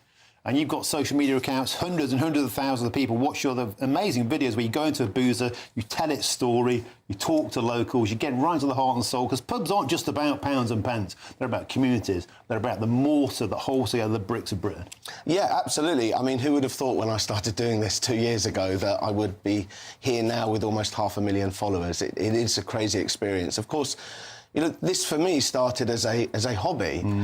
You know, and I'm going to give away my age now. As 20 years ago, as a group of 20-somethings, we would be going into London for our birthdays and get pretty bored of some of the soulless, expensive bars that would exist, and, you know, very aware of the fact that we're in one of the greatest cities in the world with 3,500 pubs, and between those pubs, some of the most iconic sites that you can see, all, you know, anywhere in the world, and tourists come from everywhere to see them.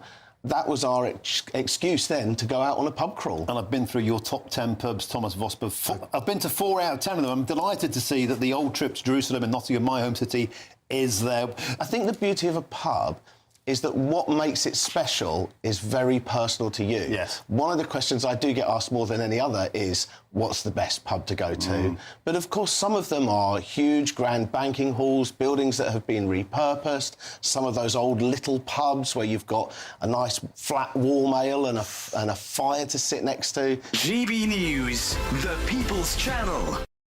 Westminster, the ultimate clique. And you're fighting like rats in a sack. But here on the Camilla Tominey Show, we ask the questions the establishment media is too scared to ask. OK, let me ask you a straight question, because I know you're a straight-talking politician. Whether it's net zero, illegal immigration or law and order, nothing is off limits. You had the power then.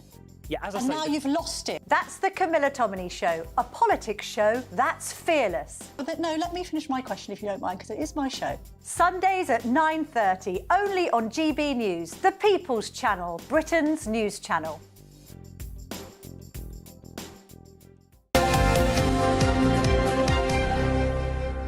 Now, we've got AJ and we've got Susan back again to go through stuff making the news and in the papers. And The Guardian is writing about town centres, AJ, and how they're struggling. And I think everybody's aware of this. I mean, a blind man on a galloping horse could see anywhere in Britain, all around the UK, how bad it is. I think it's just the Labour disconnect. The one thing it is save high streets or face election wipeout, Labour ministers are warned. And I think the really worrying thing is that business owners want to invest in people, but the taxation that continues to increase. Simple, let's take national insurance, for example. Like, for you actually, the employees you've already got, but to think about hiring new people, it's non-existent.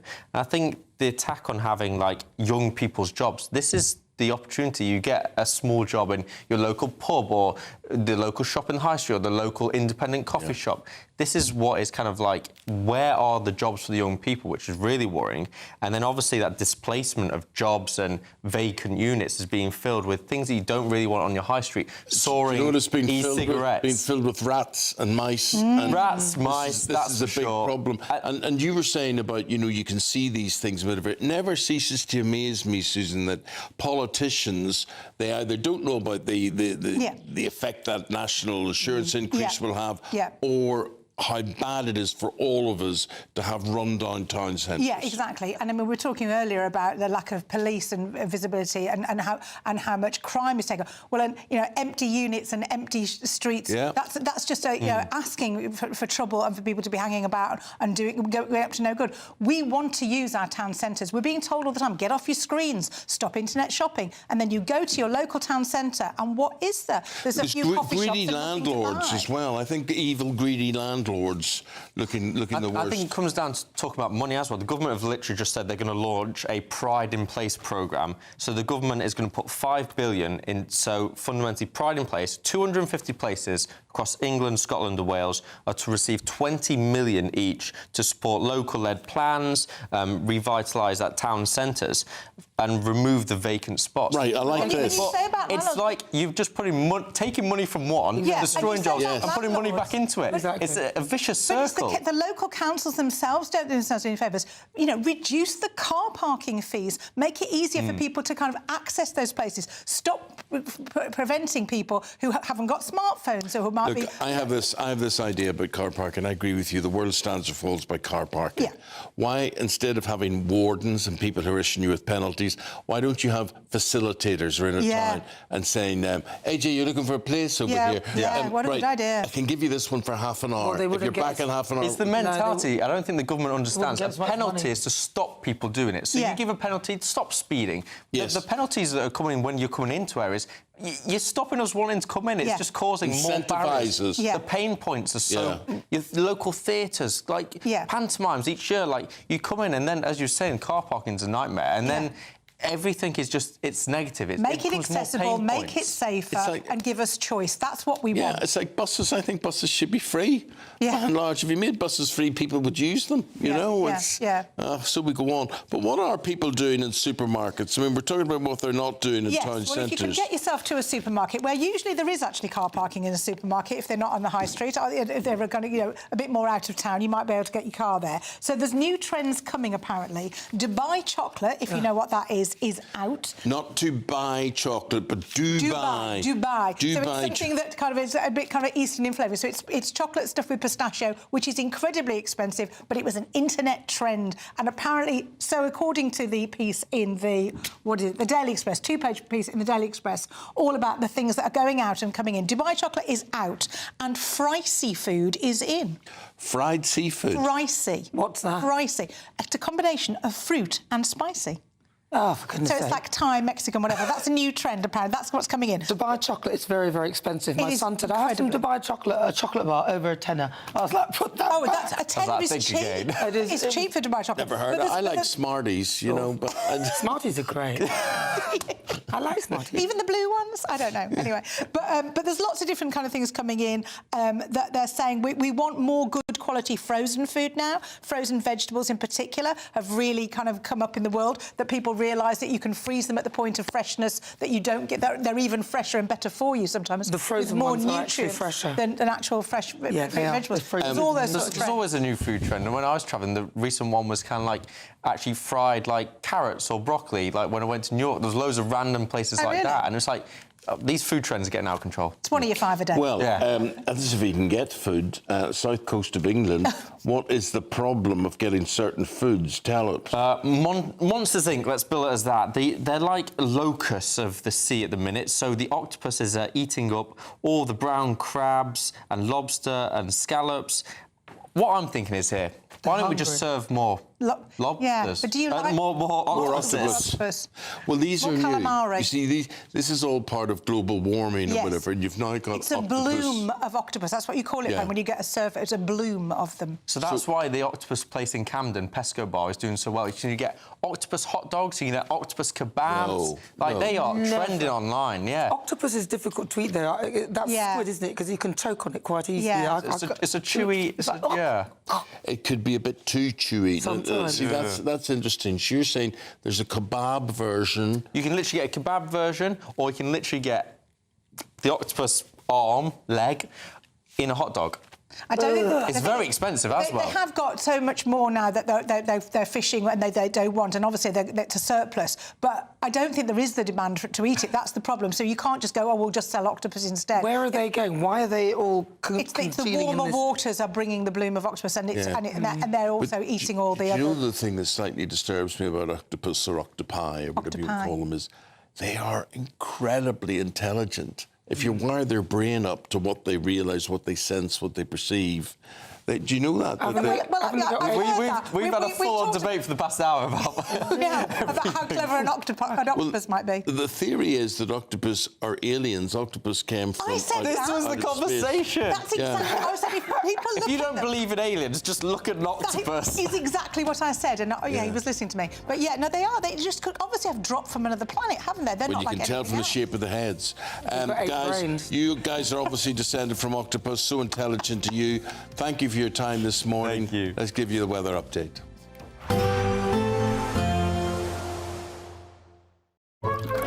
Warm and cosy, with a chance of zero visibility.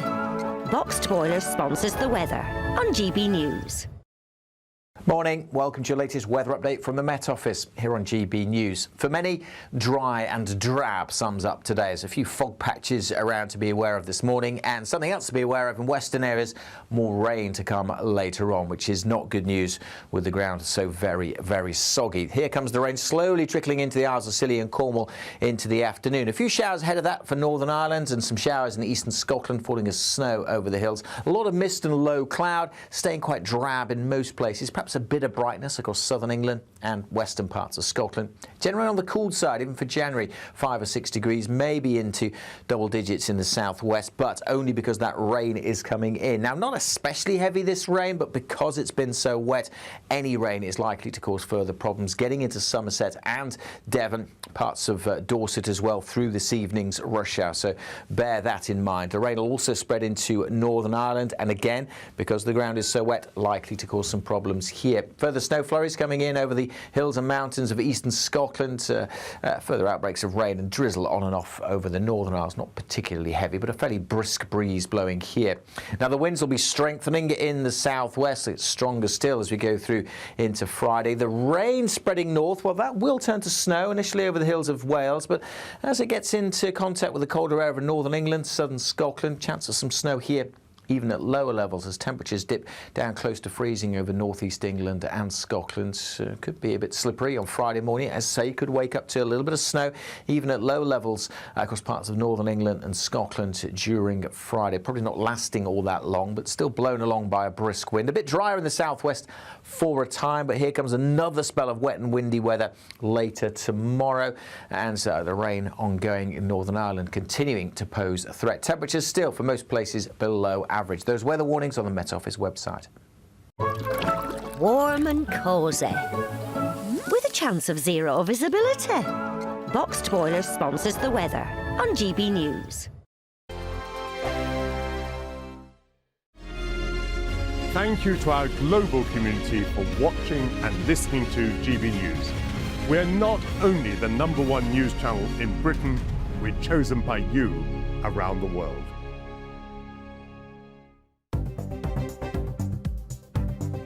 Good morning. This is the latest AI travel news from gbnews.com. On the A1, southbound is restricted at Bankton Junction after a road traffic collision. The M4 eastbound is slow on the off-slip at junction 33, Capel-Lanilturn, with congestion. On the M4 westbound between junction 18 and junction 19, a vehicle fire has shut 2 lanes, causing delays of around 1 hour. And on the trains, cross-country services are disrupted between Bournemouth and Southampton Central, while Great Western Railway warns poor weather may affect services across the network, and disruption on various routes. For more travel news, go to gbnews.com.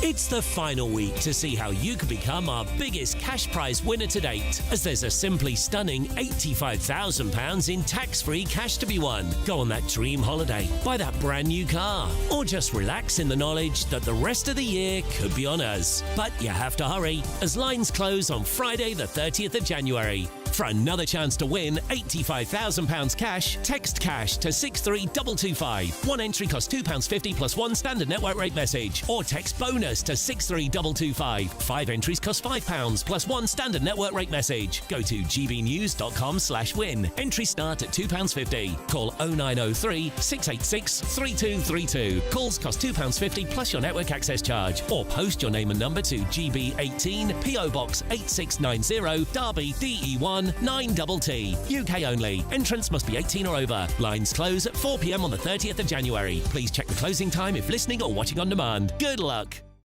Westminster's full of talk, but out here, it's the real world. Am I allowed to talk now? No, that's it. This is where it matters. Real people and real lives. That's what politics is all about. In fact, has Trump made a good start?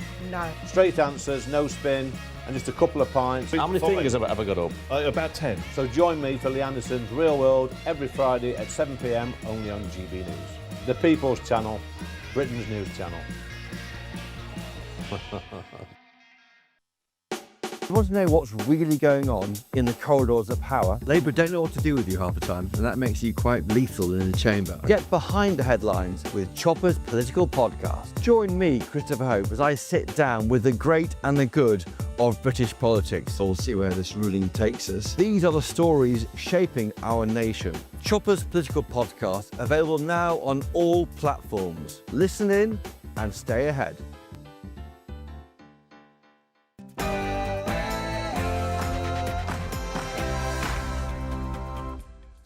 Good morning. Breaking news this morning. Sir Keir Starmer tells Xi Jinping that he wants more sophisticated ties with China. Now, it comes as the Prime Minister and the President of China have met. They've talked this morning, and the Prime Minister's had a thing or two to say about that so far. Xi Jinping added that the UK-China relations in recent years had seen twists and turns, but in the past, Labour governments made important contributions to the growth of the two nations.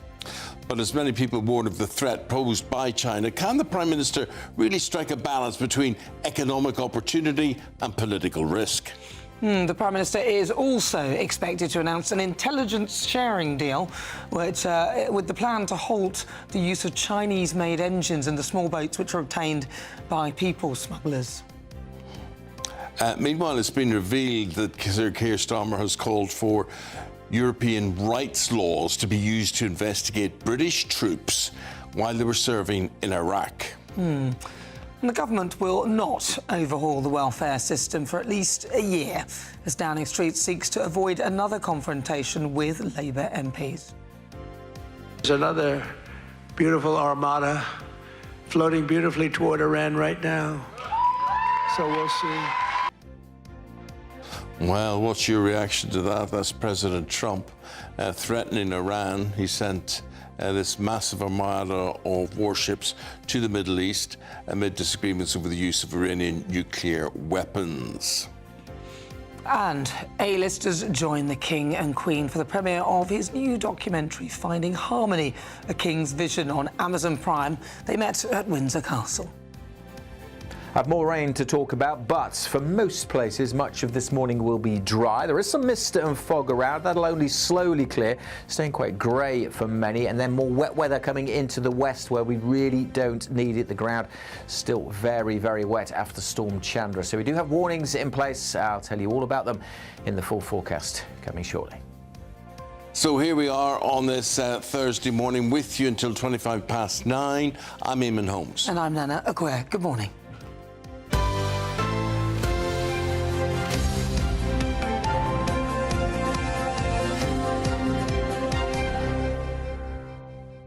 Get us underway in this half hour of the programme.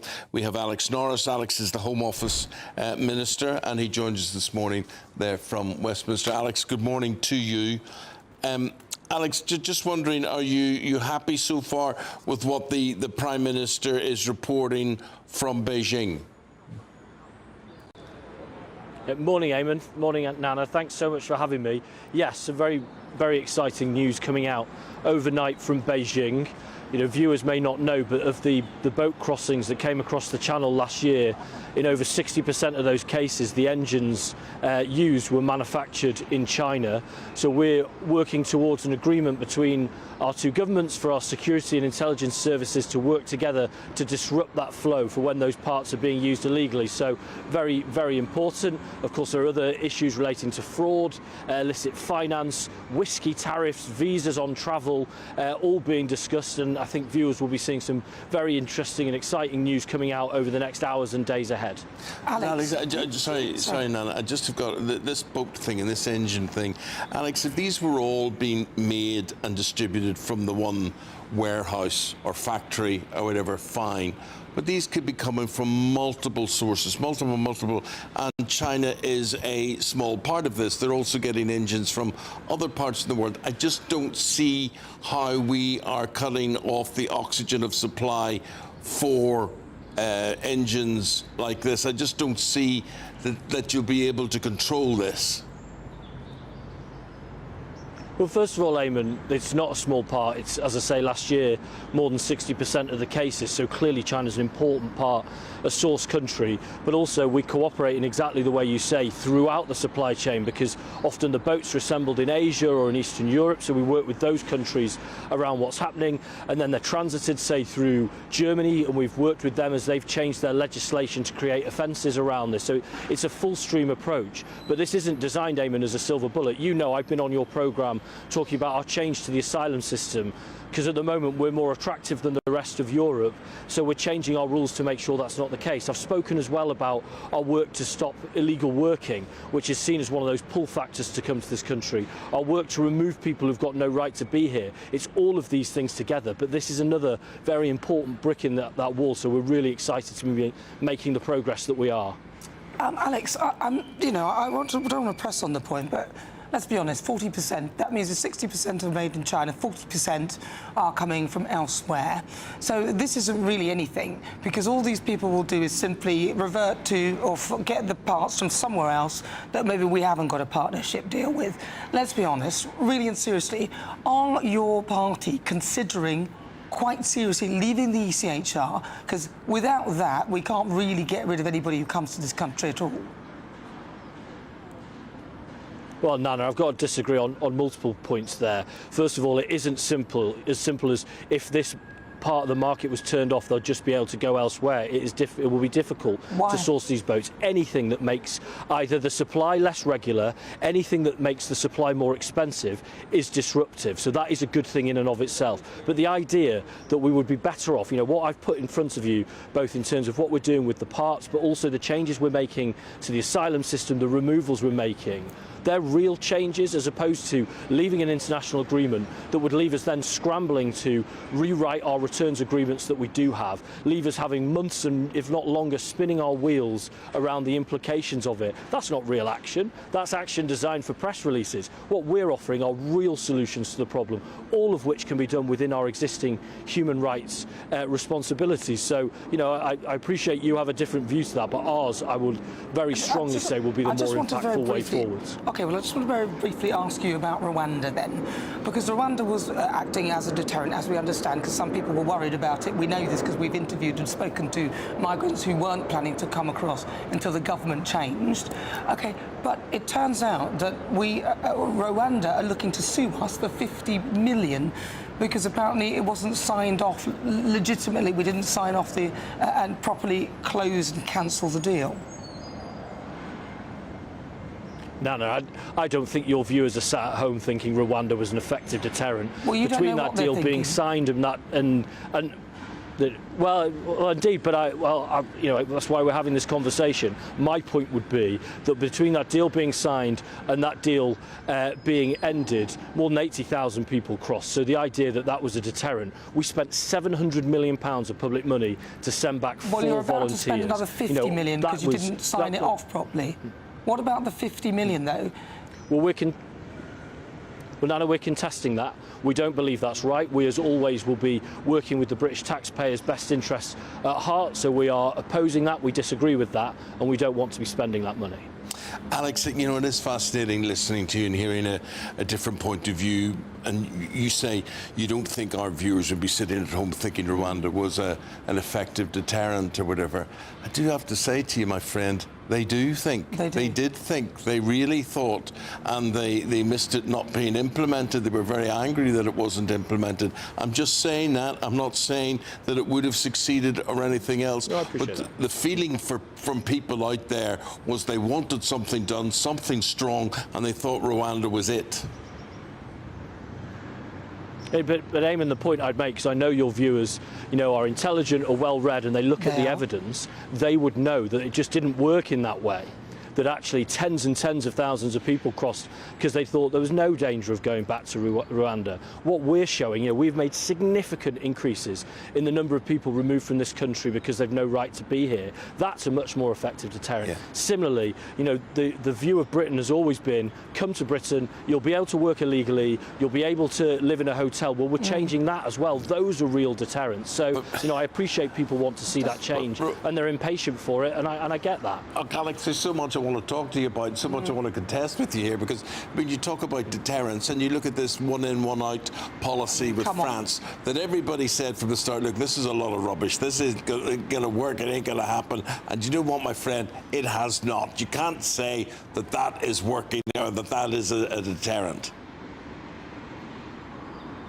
I disagree with that. But on your point on there is so much to talk about, that's why I'm always so keen to come on the show, and I'm grateful that you always put me on, and I'll always want to have those conversations with you and with your viewers. Yeah. This was a pilot. It was always small numbers, but designed to prove that you can operationalise between two neighbours a system where people who come in ways they're not supposed to can be returned. We are demonstrating that. It's not finished yet, but we are demonstrating that that's possible. It's something we want to build out from. But it sits within, that of course is in the hundreds. It sits within removals of more than 50,000 people since we took office. So, there are many ways to do it, of which our one in, one out deal is an important one. All right. Can I just ask you, I just want to ask you about this.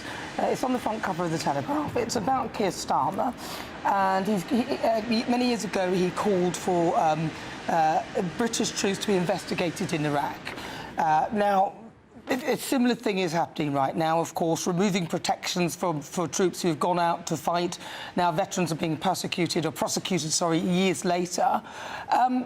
A lot of people think that this is very anti-British, and why are we doing this, and how are we going to encourage people to join our armed forces, given the environment that we currently are in?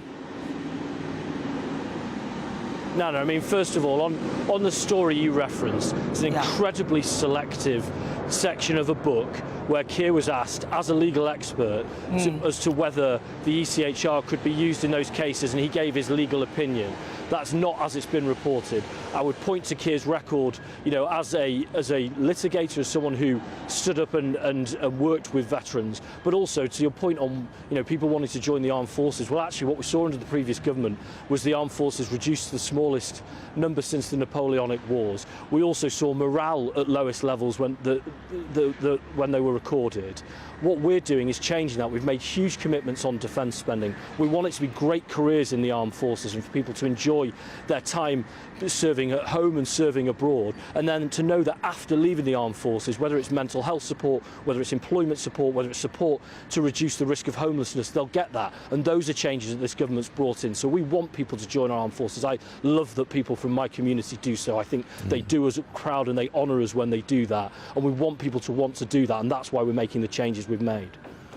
Alex, just finally and briefly, talking about changes, what are the changes that you would like to see, that the government would like to see, that the Prime Minister would like to see about the way we deal with China and how China deals with us? Is this open to a new interpretation? It's about finding balance, the balance that's in the British people's interests.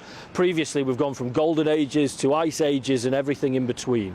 What we want is balance, because there are issues like trade, like tackling organised crime, where cooperating is in the British people's interest, so we'll do that. But there are also times where we have to challenge China, whether that's on issues regarding the repression of the Uyghurs, whether it's the crucial case of Jimmy Lai, a British national wrongly imprisoned who we want to see released. But you can only do that if you're in the room, and that's what the Prime Minister was able to do overnight, because the alternative, which Kemi Badenoch seems to espouse, is instead to isolate ourselves, to just shout on social media. That's not the best way of advancing the British people's interests. That's why we're doing it as we're doing it. Well, Alex Norris, fascinating talking to you today. Alex. Very good, and thanks for your time and your answers this morning. Appreciate it. We'll say goodbye to you. Thank you. Interesting, isn't it? I mean, that whole case, it was the thing I was alluding to, of course, was from Sir Keir Starmer. As we look into that, it was revealed that he was called for the European human rights laws to be used to investigate British troops in Iraq. Right, so let's talk to our political correspondent, Catherine Foster, on all of this and how she sees things today and where it's going. What's the big talking point? Well, hearing that the Prime Minister has gone to China and yet again announcing an initiative to crack down on the small boats, I think there is widespread scepticism of how or if this will work, because no matter what you do to try to reduce the supply, if there is the demand, people are still going to keep coming. Now, Alex Norris talking about all the things that the government are doing, but you know, they need to crack on with it. We need to see results, don't we? Because last year we had 42,000 people cross illegally on small boats. Those numbers are up 13%. So going in the wrong direction under Labour at the moment. But look, the Prime Minister was talking to the media in the last hour or so, and he has said that it is very much in our national interest to have a closer relationship with China, no matter all the security concerns, because it's the world's second biggest economy. There's 250,000 British jobs depend on that relationship.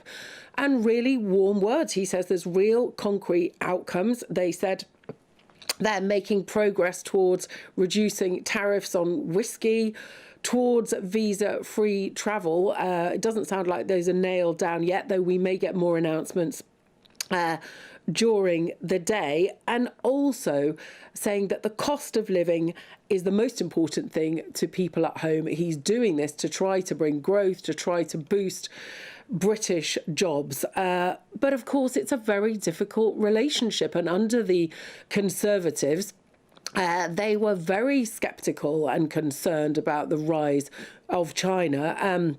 Now, President Xi has praised previous Labour governments and said that relationships had taken twists and turns that hadn't served both countries well. But The fact of the matter is we are so entangled with China. We buy so much from China.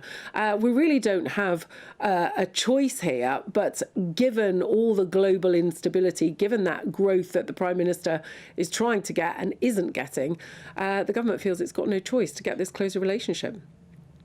Thank you very much. Really good to talk to you. Thanks for that. Interesting. I think we need China more than they need us, but then they want us as customers, don't they? 9:15 is the time. Thanks for your company, and thanks for your company throughout the morning. Hope we can reward you in some way. We could if you entered the Great British Giveaway. Here it is. Lines close tomorrow on your chance to win, as our biggest cash prize to date is up for grabs. An incredible £85,000, and it really could be yours. That's tax-free cash to spend all throughout 2026. What would you do with £85,000? You have to hurry, as lines close at 4 p.m. tomorrow. For another chance to win £85,000 cash, text cash to 63225. One entry costs £2.50 plus one standard network rate message, or text bonus to 63225. 5 entries cost £5 plus one standard network rate message. Go to gbnews.com/win. Entries start at £2.50. Call 0903 686 3232. Calls cost £2.50 plus your network access charge. Or post your name and number to GB18 PO Box 8690 Derby DE1 9TT. UK only. Entrants must be 18 or over. Lines close at 4 p.m. on the 30th of January. The winner may be contacted live on GB News, week commencing 9th of February. Please check the closing time if listening or watching on demand. Good luck. Yes, good luck indeed. Only today and tomorrow left to enter, but still to come. A-listers join the King and Queen for the premiere of his new documentary, Finding Harmony, A King's Vision. It's on Amazon Prime. They all met at Windsor Castle. We'll give you the details next.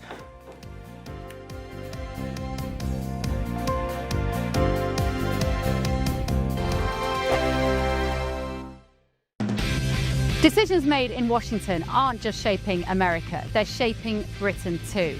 From migration to global security, from crime to health.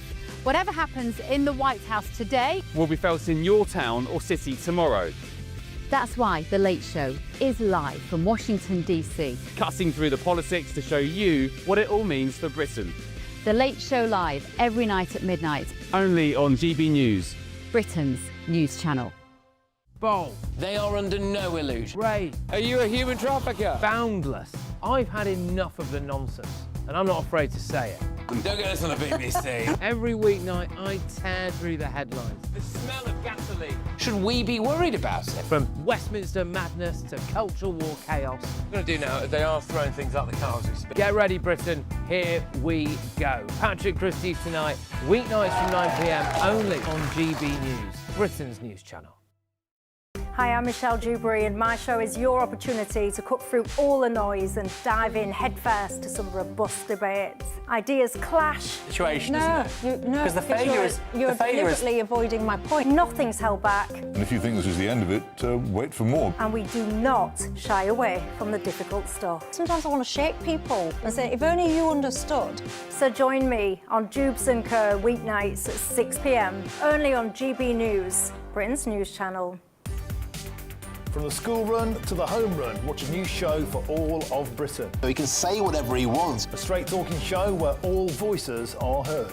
And, you know, when are we going to stop talking about smashing the gangs and actually do it? With the stories that matter from every part of our country. There's a bit of a crash landing there for your Chancellor. Bold, fearless and standing up for you. That's me, Martin Daubney, 3 p.m. till 6 p.m. weekdays, here only on GB News. The People's Channel, Britain's news channel. Do you trust what you're being told? Good, because neither do I. Those are just facts. I'm Alex Armstrong, and on my show, we'll expose the spin. Well, I want to answer that, because you didn't let me last time, because you always speak over me. The broken promises. To deny that is denying the truth. And the hypocrisy. Needs to stop. You think we can allow? Politics, policy, parliament. Nothing is off limits. No sugarcoating, no fear of offence, just the truth laid bare. Tune in every Saturday and Sunday at 9 p.m. for Alex Armstrong Tonight, only on GB News, Britain's news channel. Britain deserves a newsroom that puts the facts and your voice first. Well, and that's what you get on GB News. Lively debates, lively conversation. And we're not afraid to hold power to account. And each other. So join me, Andrew Pierce. And me, Miriam Gates, for Britain's Newsroom, weekdays from 9:30 on GB News. Right, good morning. Now, the King, he says that he hopes that at the end of his reign, his vision to bring what he calls harmony to the planet and its people might be realised. Interesting. Well, you can see it all, and it's a new Amazon documentary. And in this, His Majesty speaks openly about his desire to leave a legacy of change and interaction between humans and nature, and that they can all live side by side. Quickly, let's go to our royal reporter, Cameron Walker. He went to the premiere, and this is what he sent us. Well, there's a star-studded lineup here at what is thought to be the first ever film premiere inside a royal residence. And at Windsor Castle, the King and Queen were joined by some A-list guests, including Kate Winslet, but also Sir Rod Stewart and Dame Judi Dench, who told us about the King's work over the last 50 years. I think it is phenomenal what he does and what he cares about, and what he makes us think and remember. And that's what we need nowadays, and throughout the world, harmony. Yeah? Yeah. And he's been doing it for decades? Yes. Forever and ever, it was always seen as the prince, the sort of almost crazy prince that would hug trees. But guess what? He was right all along. Well, the glitz and glam was out for the premiere of Finding Harmony, A King's Vision. Look, really, at the King's ambition to have humans and the natural world living side by side harmoniously together. And it was made in partnership with his charity, the King's Foundation. And the boss of that charity, Christina Murrin, tells us how they hope to benefit from Amazon's global reach. I think, look, the idea of a harmony, and hopefully the film brings this across, it's applicable to everyone. If I'm living in an inner city area, I can have a window box. If I am a teacher, how can I bring nature into the way that I'm communicating with my students? So we wanted to give the film to the greatest, biggest audience we could, to give everyone a chance to really be inspired by it and make just a little change in what they do. Well, it was perhaps the subtle messaging from the King which really stood out to me. For example, he was visibly frustrated by what he sees as a lack of progress in tackling those environmental issues. And he also suggested that he had no regrets when it came to the intense criticism he received when he was a young Prince of Wales about climate change, his outspoken views, some would say, on climate change and architecture. Those views now, of course, have become quite mainstream. We also got an insight into his private life at Highgrove House in Gloucestershire. He went to collect some eggs from a hen house, which he named Cluckingham Palace.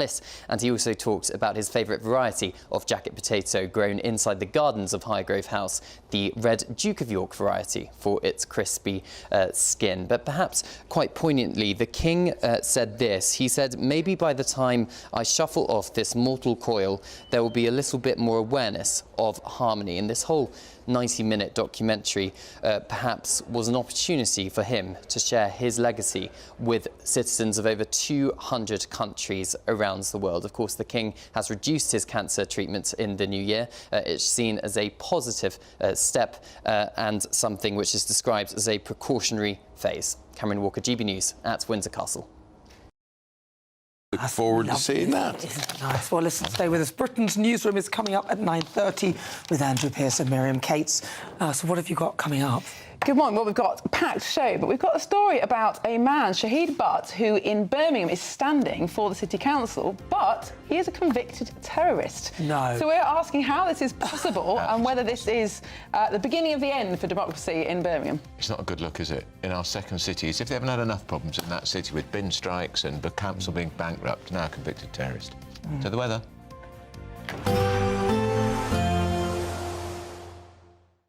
Expect warm spells with the odd rude interruption.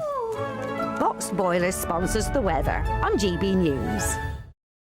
Morning, welcome to your latest weather update from the Met Office here on GB News. For many, dry and drab sums up today. There's a few fog patches around to be aware of this morning, and something else to be aware of in western areas, more rain to come later on, which is not good news with the ground so very, very soggy. Here comes the rain slowly trickling into the Isles of Scilly and Cornwall into the afternoon. A few showers ahead of that for Northern Ireland and some showers in eastern Scotland, falling as snow over the hills. A lot of mist and low cloud, staying quite drab in most places. Perhaps a bit of brightness across southern England and western parts of Scotland.